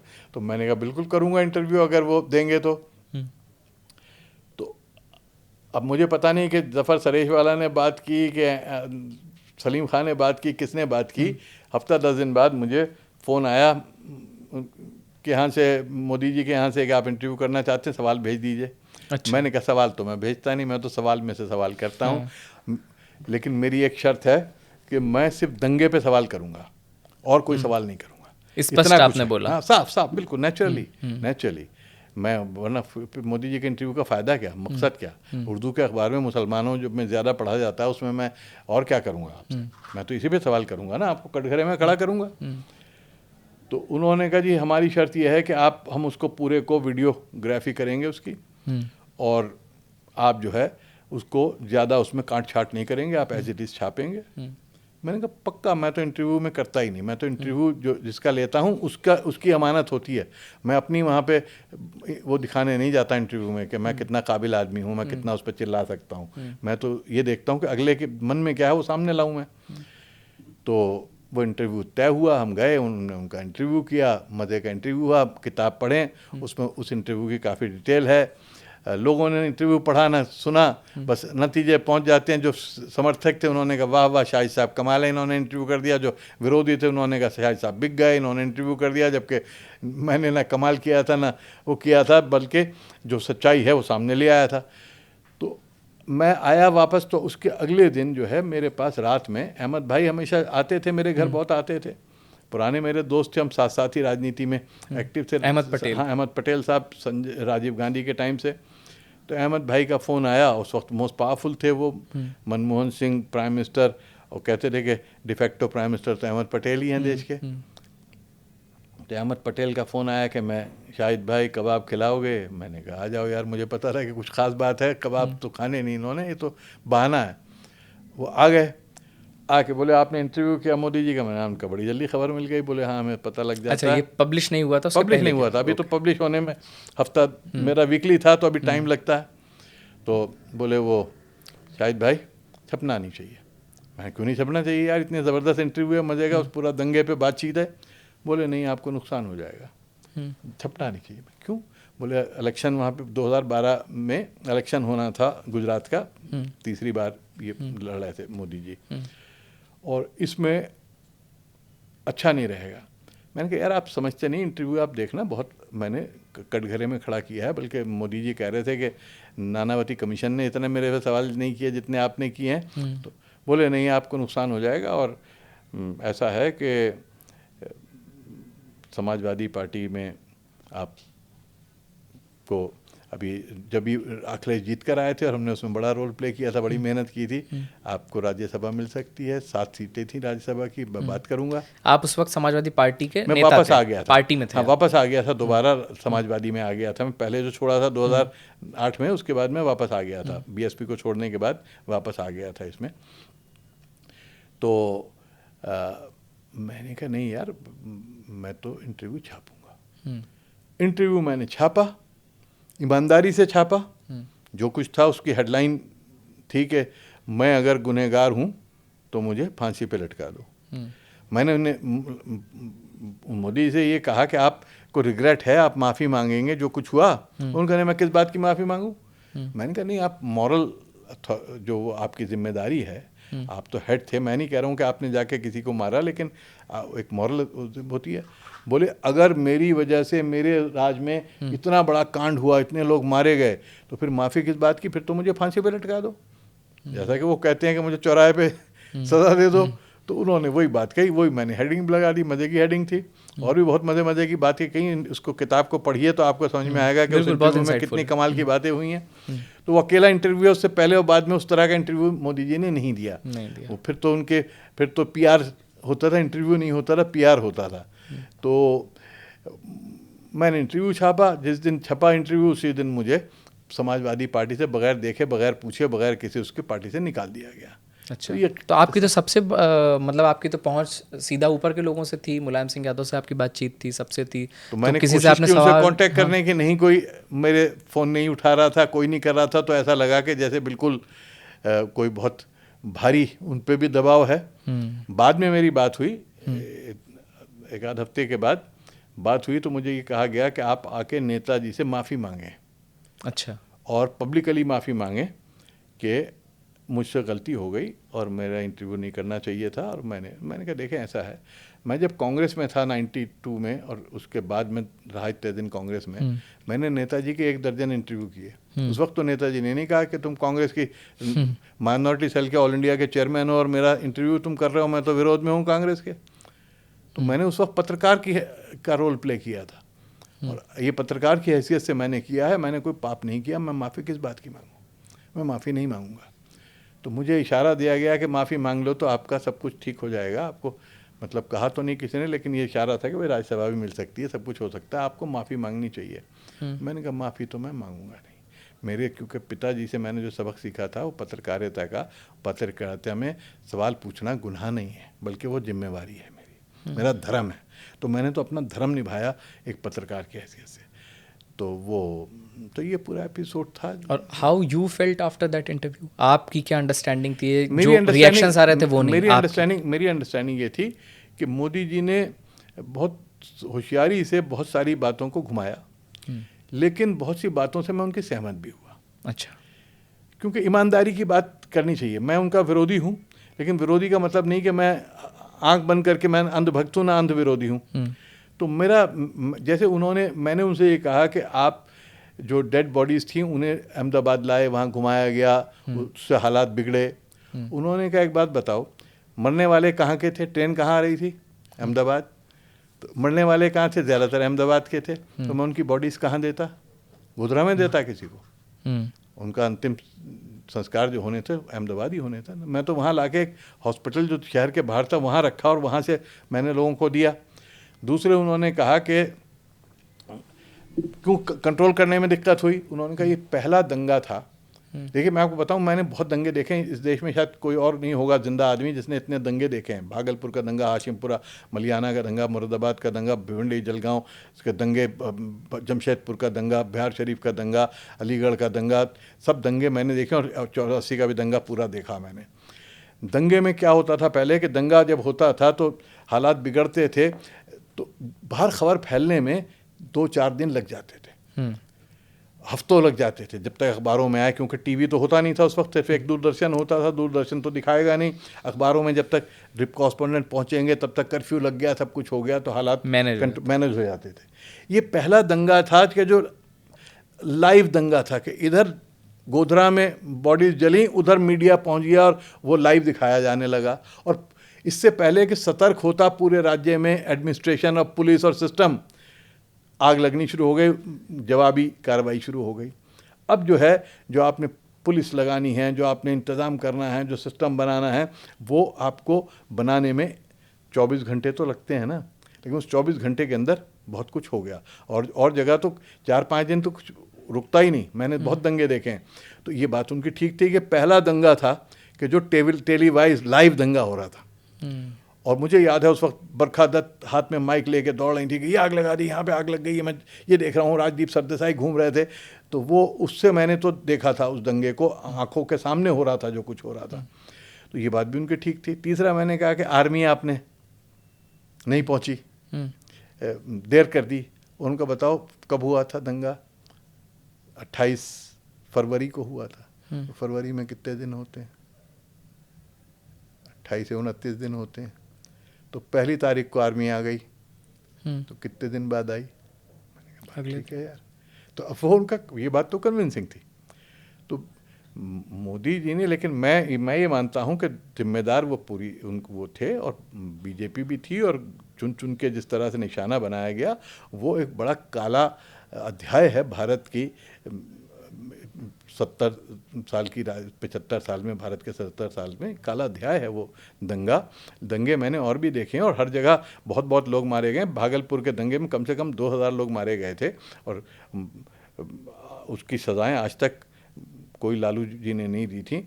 हाशिमपुरा मलियाने में तो घरों से बच्चों को निकाल के ले जाके गोली मारी गई थी। नहर पे पीएसी वालों ने मारा था, वहाँ तो दंगा नहीं हुआ था, पीएसी ने मारा था। लेकिन एक पीएसी वाले को प्रमोशन भी नहीं रुका, सजा छोड़िए। मैंने इतना कहा मुलायम सिंह जी से कि इनका प्रमोशन तो रोक दीजिए, पीएसी के कमांडेंट्स का। वो प्रमोशन भी नहीं रोका गया कि कहीं हिंदू नाराज ना हो जाए। माफ़ करें, जो मैंने सेकुलर लोगों को भी देखा है कि सेकुलर भी कैसे, जब ये वक्त आता है, इंसाफ करने का वक्त आता है, तो कहीं छुप जाते हैं। वोट लेने का वक्त आता है तो बहुत बड़े सेकुलर होते हैं, लेकिन जब इंसाफ करने का वक्त आता है तो उनका सेकुलरिज्म कहाँ चला जाता है। मैंने तो कहीं देखा नहीं। मैं कांग्रेस की माइनॉरिटी सेल का चेयरमैन रहा, मैंने वहाँ पर भी देखा, मैंने सब जगह देखा है। तो मैं भाजपा का मैं आइडियोलॉजिकल विरोधी हूँ, लेकिन मैं ये भी कहता हूँ कि जो सेकुलर पार्टियाँ हैं उनके अंदर भी कम नहीं है सांप्रदायिकता, उनके अंदर भी हमेशा निकल के आई है, और उसका भी नुकसान हुआ है। मुसलमान जो पीछे चला गया जीवन के हर उसमें, वो मोदी के आने से थोड़ी गया, उससे पहले से गया है ना। दंगे जो बड़े बड़े हुए हैं, अहमदाबाद में हर साल दंगा होता था, बड़े बड़े दंगे हुए। 69 का दंगा इतना ज़बरदस्त था, उस जैसा दंगा नहीं हुआ 69 का। और उसके बाद कितने दंगे हुए, मुझे राजीव गांधी ने भेजा था, 90 में दंगा हुआ था अहमदाबाद में। तो उस वक्त मैं गया था वहाँ पे, सोलंकी जी चीफ मिनिस्टर थे, उनके साथ बैठ के मैंने पुलिस की पूरी कार्रवाई क्लास ली थी। तो पता लगा पुलिस स्टेशन के सामने मस्जिद जला दी गई, ठीक पुलिस स्टेशन के सामने, मैं अपनी आंखों से देखा। मैंने कहा सोलंकी जी ऐसा हुआ? बोले नहीं ऐसा नहीं हो सकता। तो पुलिस बुलाई गई, उनका हाँ साहब वो ऐसा, हम तो असल में ये हो गया वो हो गया, भीड़ बहुत थी, हम क्या करते, भीड़ पे गोली चलानी पड़ती तो हम गोली कैसे चलाते। तो अब क्या है कि जब भीड़ एक समुदाय की होती है तो पुलिस हाथ पे हाथ धर के बैठती है, जब दूसरे समुदाय की होती है तो गोली चलती है खुली। तो ये कांग्रेस के राज में भी हो रहा था। बम्बई का जो दंगा हुआ था, नरसिम्हा राव यहाँ प्राइम मिनिस्टर थे, नायक वहाँ पे चीफ मिनिस्टर थे, और हमारे शरद पवार जी डिफेंस मिनिस्टर थे, आर्मी के हवाले किया गया। और मैंने शरद पवार जी से प्राइम मिनिस्टर के साथ नरसिम्हा राव के मौजूदगी में प्राइम मिनिस्टर हाउस में मैंने कहा कि आर्मी मत भेजिए। आर्मी भेजते ही पुलिस अपना हाथ पे हाथ धर जाती है, और आर्मी के पास ऑर्डर नहीं होते गोली चलाने के, आर्मी सिर्फ पेट्रोल करती है। तो इसलिए आर्मी के कन्वाय के साथ एक एक SDM DM होना चाहिए जो ऑर्डर करे गोली चलाने के लिए अगर ज़रूरत पड़े तो। लेकिन वो नहीं किया गया, वो पेट्रोल करके चले जाते थे। पुलिस वाले कहते थे अब तो आर्मी आ गई, हमारा कोई काम नहीं, हम क्या करें। और नतीजा ये होता था कि दंगाई जो है उन्हें पता था कि अगला पेट्रोल जो है 6 घंटे बाद होगा, उस 6 घंटे में वो खुले छूट मिल जाती थी। यही 84 के दंगे में, मैंने दिल्ली में 84 का दंगा हुआ था, मैं तो मेरा जो मालिक मकान था सरदार थे भोगल में, जंगपुरे में, मेरे पड़ोसी सब सरदार थे। मैं तो सरदारों को अपनी गाड़ी में, प्रेस की गाड़ी में छुपा छुपा के ला रहा था। उस वक्त मैंने देखा कि क्या पुलिस का रोल था, क्या एडमिनिस्ट्रेशन का रोल था। तो ये ये सिस्टम की खराबी है, ये सिस्टम की खराबी है। इसलिए मैं सिर्फ किसी एक व्यक्ति को दोषी नहीं ठहराता। मेरा मानना है कि सिस्टम को ठीक करने की ज़रूरत है। इसीलिए मैंने राजीव गांधी जी से कहा था, मैनिफेस्टो में डाला था, ये मेरे दिमाग की पैदावार थी, रैपिड एक्शन पुलिस फोर्स की। मैंने वर्ड कॉइन किया था। और एक ऐसी मैं पुलिस फोर्स चाहता था कि जो सेकुलर भी हो, कास्ट के भी ऊपर हो, जो कि मोस्ट मॉडर्न हो, जिसके पास नई टेक्नोलॉजी हो, और जिसको कहीं पे भी अगर दंगा हो तो हम वहाँ पे फ़ौरन पहुँचा सकें, और उसके पास पूरी टेक्नोलॉजी हो कि उस इलाके में कौन जिम्मेदार होता है दंगे का, उसे लोकल एडमिनिस्ट्रेशन पे डिपेंड ना करना पड़े। ये मेरा आइडिया था और ये मैनिफेस्टो में डाला था। राव साहब ने इसको इम्प्लीमेंट तो किया लेकिन ईमानदारी से नहीं किया। वही जो पुलिस होती थी उसी में से यहाँ वहाँ से जमा करके रैपिड एक्शन पुलिस फोर्स बना दी गई, जबकि मैं चाहता था कि नए रिक्रूट हों, उनको ट्रेनिंग दी जाए, उनको पता हो कि हिंदू धर्म क्या है, इस्लाम क्या है, क्रिश्चियनिटी क्या है, ये कास्ट के डिवाइड्स क्यों होते हैं, आपस में झगड़ा क्यों होता है, शक कैसे बनता है, दंगा होता है तो दंगे में क्या होता है, वो सारी चीज़ों की उन्हें मेंटली, इमोशनली, इंटेलेक्चुअली प्रिपेयर किया जाए दंगों से डील करने के लिए। ये रैपिड एक्शन पुलिस फोर्स का काम होना था, लेकिन नहीं हुआ। तो मेरा कहने का मतलब तो है बनी है, लेकिन बनी, उस तरह से लेकिन सिर्फ दिखावे के लिए बनी। वो वैसी हो गई जैसे कि दूसरी फोर्सेज हैं। तो कोई आपका जो स्पेशलाइज्ड होना था उसको, मैंने कहा था कि अर्बन वायलेंस से डील करने के लिए मैंने राजीव गांधी से ये कहा था कि दंगे जो हैं वो इसलिए नहीं होते कि लोग दंगा करना चाह रहे हैं, इसलिए होते हैं कि पुलिस जो है दंगे से फेस करना नहीं जानती। पुलिस जब मुस्लिम मोहल्ले में दाखिल होती है तो डरती भी जाती है कि ऊपर से कोई गोली मार देगा, और मुसलमान जो वहाँ छुपे होते हैं अपने घरों के अंदर से, वो डर रहे होते हैं कि पुलिस अंदर आई है हमें गोली मार देगी। दोनों एक दूसरे से डरते हैं। तो अगर कोई परिंदा भी हिलता है इधर से उधर तो गोली चलती है, मुसलमान भी कोई मार देता है पत्थर ज़रा से उस पर। तो ये जो शक का माहौल होता है ना, ये दंगा कराता है।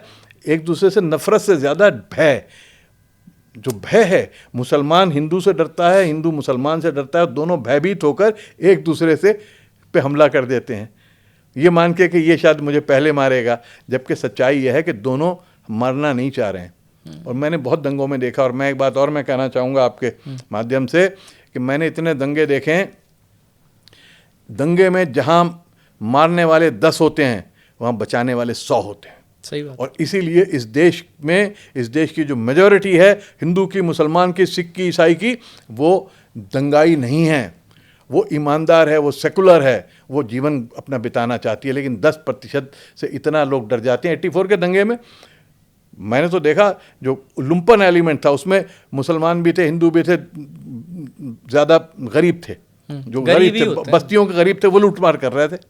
अब उसको ना कांग्रेस ला रही थी ना उसे कोई और ला रहा था, बल्कि उनको लगा कि इस लूटमार में कोई रोकने वाला नहीं है। पुलिस का पता नहीं था दूर दूर तक।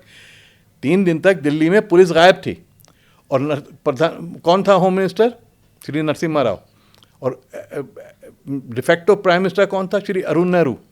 राजीव गांधी को सब ब्लेम करते हैं, लेकिन राजीव गांधी की तो माँ का हत्या हुई थी, वो अपनी उसकी बॉडी के साथ बैठे थे 3 दिन।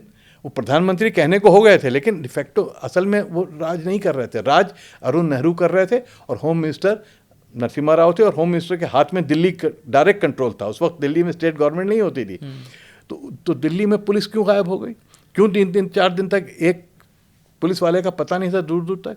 आर्मी क्यों नहीं आई 3-4 दिन तक 84 में? तो ये सारे सवाल हैं। मेरे जैसा पत्रकार उस वक्त भी पूछता था, आज भी पूछता हूँ, गाली उस वक्त भी खाता था, आज भी खाने को तैयार हूँ। लेकिन ये मेरी जिम्मेदारी है कि मैं देश के सामने सच्चाई रखूँ। आने वाली पीढ़ियों के लिए एक मैं छोड़ के जा रहा हूँ।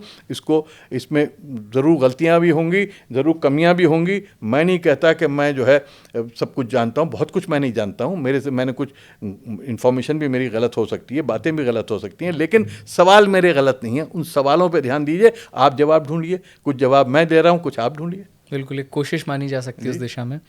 बातें तो बहुत सारी की जा सकती हैं। बातें तो ये भी की जा सकती हैं कि आप लालू प्रसाद यादव से किस तरीके से मिले, कैसे उन्होंने आपको अपनी भैंस का दूध पिलाया, मेरा किडनैप भी कराया उन्होंने, किडनैप कराया, और कैसे आप काशीराम जी से मिले। ये सारे लोगों से आपने मिल करके उनके करीब से उनको जानने की कोशिश की है, उनको और समझाया? सबसे उसमें मजे का जो है, जिस पे सवाल नहीं करते, सबसे मजे का किस्से मैंने अमर सिंह जी के लिखे हैं, अमर सिंह जो जी के उनसे बारे में मोस्ट तो बहुत कलरफुल डिटेल। कैरेक्टर थे, हाँ। और उन पे कोई फिल्म बनाए तो बड़े मजे की फिल्म बनेगी, क्योंकि इतना मजे का मैंने कैरेक्टर रखे कोई हुए नहीं था सवाल अमर सिंह जी। पे। लेकिन ये है कि अब सारे सवाल आप पूछ लेंगे हाँ। तो किताब फिर कैसे पढ़ेगा कोई, बिल्कुल, और इसीलिए। किताब नहीं पढ़ेगा तो फिर आधी बात समझ में आएगी, आधी नहीं आएगी, क्योंकि जल्दी जल्दी जवाब देता हूं तो कॉन्टेक्स्ट नहीं बताता चीज़ों का, बिल्कुल। जिस संदर्भ में ये बातें हुई हैं। तो संदर्भ को समझना, मैं अपने यंग जो देखने वाले हैं उनसे मैं कहना चाहता हूं कि जब भी सवाल करो, नेहरू को गाली देनी है दो, लेकिन नेहरू के संदर्भ को समझ लो कि किन हालात में नेहरू काम कर रहे थे, कि उस वक्त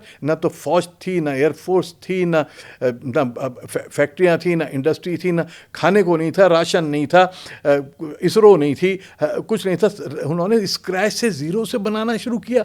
और आप आज सवाल कर लेते हो, अगर मनमोहन सिंह जी को तो सब कुछ बना बनाया मिल गया था, नरेंद्र मोदी को बहुत 90% बना बनाया मिल गया, उसमें उन्होंने एक 5-10% का इजाफा ही तो करना है ना। लेकिन वहाँ तो ज़ीरो से खड़े हुए थे, देश भी नहीं था, देश को बनाना था, देश को इकट्ठा करना था, राष्ट्र था, भारत एक राष्ट्र था, लेकिन भारत अभी देश नहीं बना था। उस देश को बनाने में पंडित नेहरू, सरदार पटेल, मौलाना आज़ाद, इन सब का रोल था, और ये सारे जो है खून पसीने से बना रहे थे। उसको समझे बगैर आप गाली दे देते हो महात्मा गांधी को, आप गाली देते हो पंडित नेहरू को, तो ये जो सोच है गलत है। संदर्भ में देख के समझो। आप किसी को भी समझना चाहते हो, आज आपको अरिस्टोटल, सोक्रेटिस को समझना है, उनके कॉन्टेक्स्ट में समझना होगा। आप ये नहीं कहोगे सोक्रेटिस तो स्लेवरी को सपोर्ट करता था। अरे उस वक्त स्लेवरी वॉज अ रूल। आप बाबर को गाली दे देते हो, लेकिन बाबर जिन हालात में है उस वक्त अपने बेटे को कह के जा रहा है कि इस देश पे अगर राज करना है तो गौ हत्या नहीं होनी चाहिए, गाय का सम्मान करो। वो उस कॉन्टेक्स्ट में कह रहा है, बहुत बड़ी बात कर रहा है, उस वक्त एक क्रांतिकारी बात है उस वक्त के हालात से। तो इन चीज़ों को समझना बहुत ज़रूरी है। तो आज की जनरेशन को इतिहास को समझना चाहिए, वही मैं कोशिश कर रहा हूं। और इतिहास को समझने के लिए मेहनत करनी पड़ेगी भाई, किताब खरीदनी पड़ेगी, पढ़नी पड़ेगी। बहुत ही सारी डिटेल्स हैं हर नेता के बारे में, बहुत अच्छी अच्छी चीज़ें हैं, बहुत इंटरेस्टिंग चीज़ें हैं। मैं तो सारे सवाल आधे छोड़ दे रहा हूँ, क्योंकि बातचीत एक और कर लेंगे, इसके बाद फिर कर लेंगे। बिल्कुल। मज़ेदार। और ये बताइए आप कि अब अगली किताब हम किस पे एक्सपेक्ट कर सकते, क्योंकि इसको पढ़ने के बाद मुझे तो समझ में आ गया कि आपके पास बहुत कुछ है। भाई बहुत कुछ है, लेकिन अब मैंने सोचा कि लोग पढ़ते नहीं, तो अब मैं बजाय किताब लिखने के पॉडकास्ट शुरू करूंगा। तो पॉडकास्ट करूंगा, क्योंकि आज लोग पॉडकास्ट पे ही ध्यान देते हैं। वो लाखों में पहुंच जाता है, और किताब जो है हज़ारों में बिकती है, और किताब में पैसे वैसे मिलते नहीं आपको कुछ। आप अब ये किताब मैंने 9 बरस लगाए हैं लिखने में, इसलिए 9 बरस लगे, इसलिए नहीं कि लिखने में। मैंने लिखनी शुरू की 2016 में, लेकिन फिर मेरा मन उठ गया, मुझे लगा कि नहीं, अभी तो लड़ाई दूसरी है, इस किताब को क्या लिखना। तो 4-5 बरस फिर मैंने 2022 में फिर लिखनी शुरू की, फिर वो रुक गई। तो फिर आके 24 में मैंने लग के किताब को कंप्लीट किया। तो 9 बरस इसलिए नहीं लगे कि 9 बरस में लिख रहा था। 9 बरस में ऐसा था कि जब लिखता था तो महीने 2 महीने लिखता था, फिर वो ठंडा हो जाता था। तो अब मैं अगली किताब क्या लिखूँगा, मैं तो बहुत सी चीज़ों पे लिखना चाहता हूँ, बहुत सारी सच्चाइयों पे लिखना चाहता हूँ, लेकिन लिख पाऊँगा कि नहीं, क्योंकि मेरी उम्र भी साथ देगी कि नहीं, वो एक सवाल है। तो हम आग्रह करते हैं, मैं इस देश के संविधान पे लिखना चाहता हूँ। संविधान बना क्यों बना, कैसे बनाया, किसने। संविधान जो होता है वो एक किताब नहीं होती। संविधान एक जीता जागता ऑर्गेनिज्म है, और वो बदलता जाता है। उसमें बदलाव, हर प्रधानमंत्री के साथ संविधान बदला है। संशोधन पे नहीं जाइए, संविधान का इंटरप्रिटेशन, उसका किस चीज़ पे एम्फेसिस है, किस एरिया पे एम्फेसिस है, उसको तो जो मैं as a student of Indian politics और एक जो एक्टिविस्ट, उन दोनों के बीच में संविधान को कैसे समझा जा सकता है, भारत, उसके ऊपर मैं लिखना चाहता हूँ। एक मैं लिखना चाहता हूँ, मेरी मदद करेंगे अगर कोई यंग लोग, तो मैं उसमें आगे काम करूँगा। एक मैं करना चाहता हूँ कि इस देश में मुसलमान जो है, इस देश का बड़ा ही वफादार है इस देश से, उसके बारे में मिथ बहुत है, गलत फहमियाँ। उसको भी, मुसलमान को मैं जिम्मेदार ठहराता हूँ, मुस्लिम इंटेलेक्चुअल जिम्मेदार ठहराता हूँ कि उनमें ज़्यादातर उस मिथ को हटाते नहीं हैं। तो मिथ अबाउट मुस्लिम्स, उस पर मैं लिखना चाहता हूँ। There are so many myths कि इनकी आबादी बहुत बढ़ती रहती है, कि जो है चाचा वो करता है, आतंकवादी होते हैं, ये जो है वो औरतों पे बड़ा अन्याय करते हैं, ये तो मतलब जितनी दुनिया की बुराइयां आप ढूंढ सकते हो सब मुसलमान में ला के डाल देते हो, लेकिन ये कहते हो पड़ोसी वाला तो हमारा मुसलमान बहुत अच्छा है, ये जो हमारे दोस्त हैं ये बड़े अच्छे हैं, लेकिन बाकी सब ख़राब हैं। तो ये बाकी सब नहीं ख़राब हैं, वो उतने ही ख़राब हैं जितने आपके यहाँ लोग ख़राब हैं, जितने हिंदू ख़राब हैं। मैं मुसलमान से मैं ये कहता हूँ कि भाई साहब, इस देश का 90% हिंदू जो है वो ईमानदार है, सेकुलर है, और ये देश सेकुलर इसलिए है कि इस देश का हिंदू सेकुलर है। मैंने किताब में भी लिखा है। और इस देश, ये पंडित नेहरू ने सेकुलर नहीं बनाया, इस देश की हिंदू ने बनाया है, हिंदू की आत्मा के अंदर है इस देश की, जो जिसको हम भागवत गीता कहते हैं, जो हम वाणी कहते हैं, आत्मा कहते हैं इस देश की, उस वाणी के अंदर जो है वो सेकुलरिज्म है। या सेकुलरिज्म का मतलब क्या है कि सबको, सब धर्मों को बराबर देखना, सब धर्मों का बराबर सम्मान करना, ये सेकुलरिज्म है। सेकुलरिज्म का मतलब ये नहीं है कि साहब किसी को दे दो ज़्यादा, किसी को कम। तो ये हिंदुस्तान की आत्मा है, और ये आत्मा मुसलमान नहीं दे रहा, सिख नहीं दे रहा, ये इस देश का हिंदुत्व नहीं दे रहा है, हिंदू दे रहा है। तो इस हिंदू को का भी सम्मान करो, और वो मुसलमान को समझे, मुसलमान हिंदू को समझे। तो दोनों तरफ की जो मतभेद हैं उनको कैसे हटाया जाए, और यही मैं जब आरएसएस के चीफ से मिला, मोहन भागवत जी से, तो मेरी 5-4 मुलाकातें उनसे हुई हैं, उनसे इसी पे बात हुई कि कैसे हम एक दूसरे के बारे में जो हमारे सस्पिशन हैं उन्हें कैसे कम करें। क्योंकि जब तक पुल नहीं बनाएंगे, जब तक खिड़कियां नहीं खोलेंगे, दरवाजे नहीं खुलेंगे। पहले खिड़कियां खोलनी पड़ती हैं, फिर दरवाजे खुलते हैं। तो अभी तो दरवाजे बंद हैं, पुल नहीं है, एक दूसरे को हम देखने को तैयार नहीं है, खिड़कियां भी हमने बंद कर दी हैं। तो मेरी कोशिश है आहिस्ता आहिस्ता खिड़कियाँ खुलनी चाहिए। आने वाले भारत का, मैं रहूँ ना रहूँ, लेकिन आने वाले 100 साल में भारत एक ऐसा विकसित देश बने कि जहाँ किसी को ये भारत को छोड़ के ना जाना पड़े, जैसे आज लाखों लाखों छोड़ के जा रहे हैं, बल्कि जो गए हैं वो वापस भारत में आ जाएं।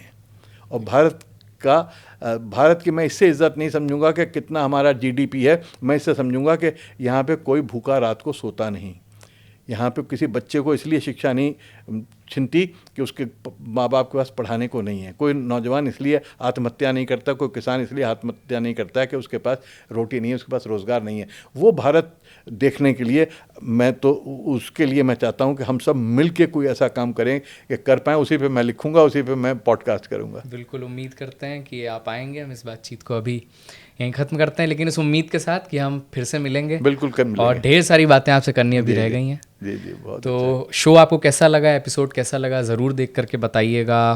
क्या हम बेहतर कर सकते हैं ये भी बताइए कमेंट्स करके, कि आपको इससे क्या समझने जानने को मिला। और मेरा आग्रह आपसे ये है कि इस किताब को ज़रूर पढ़िए। आपको ये पता चलेगा कि कैसे एक देश जिसको हम आज देखते हैं वो कैसे कैसे बना, कहाँ से बन करके हम यहाँ तक आए हैं। जब आपको वो जर्नी पता चलेगी तब आपको ये समझ आएगा कि आपको इसको कैसे बचा करके और बेहतर बनाने की तरफ कोशिश करनी है। बहुत बहुत शुक्रिया। बहुत बहुत धन्यवाद, बहुत शुक्रिया आप सबका।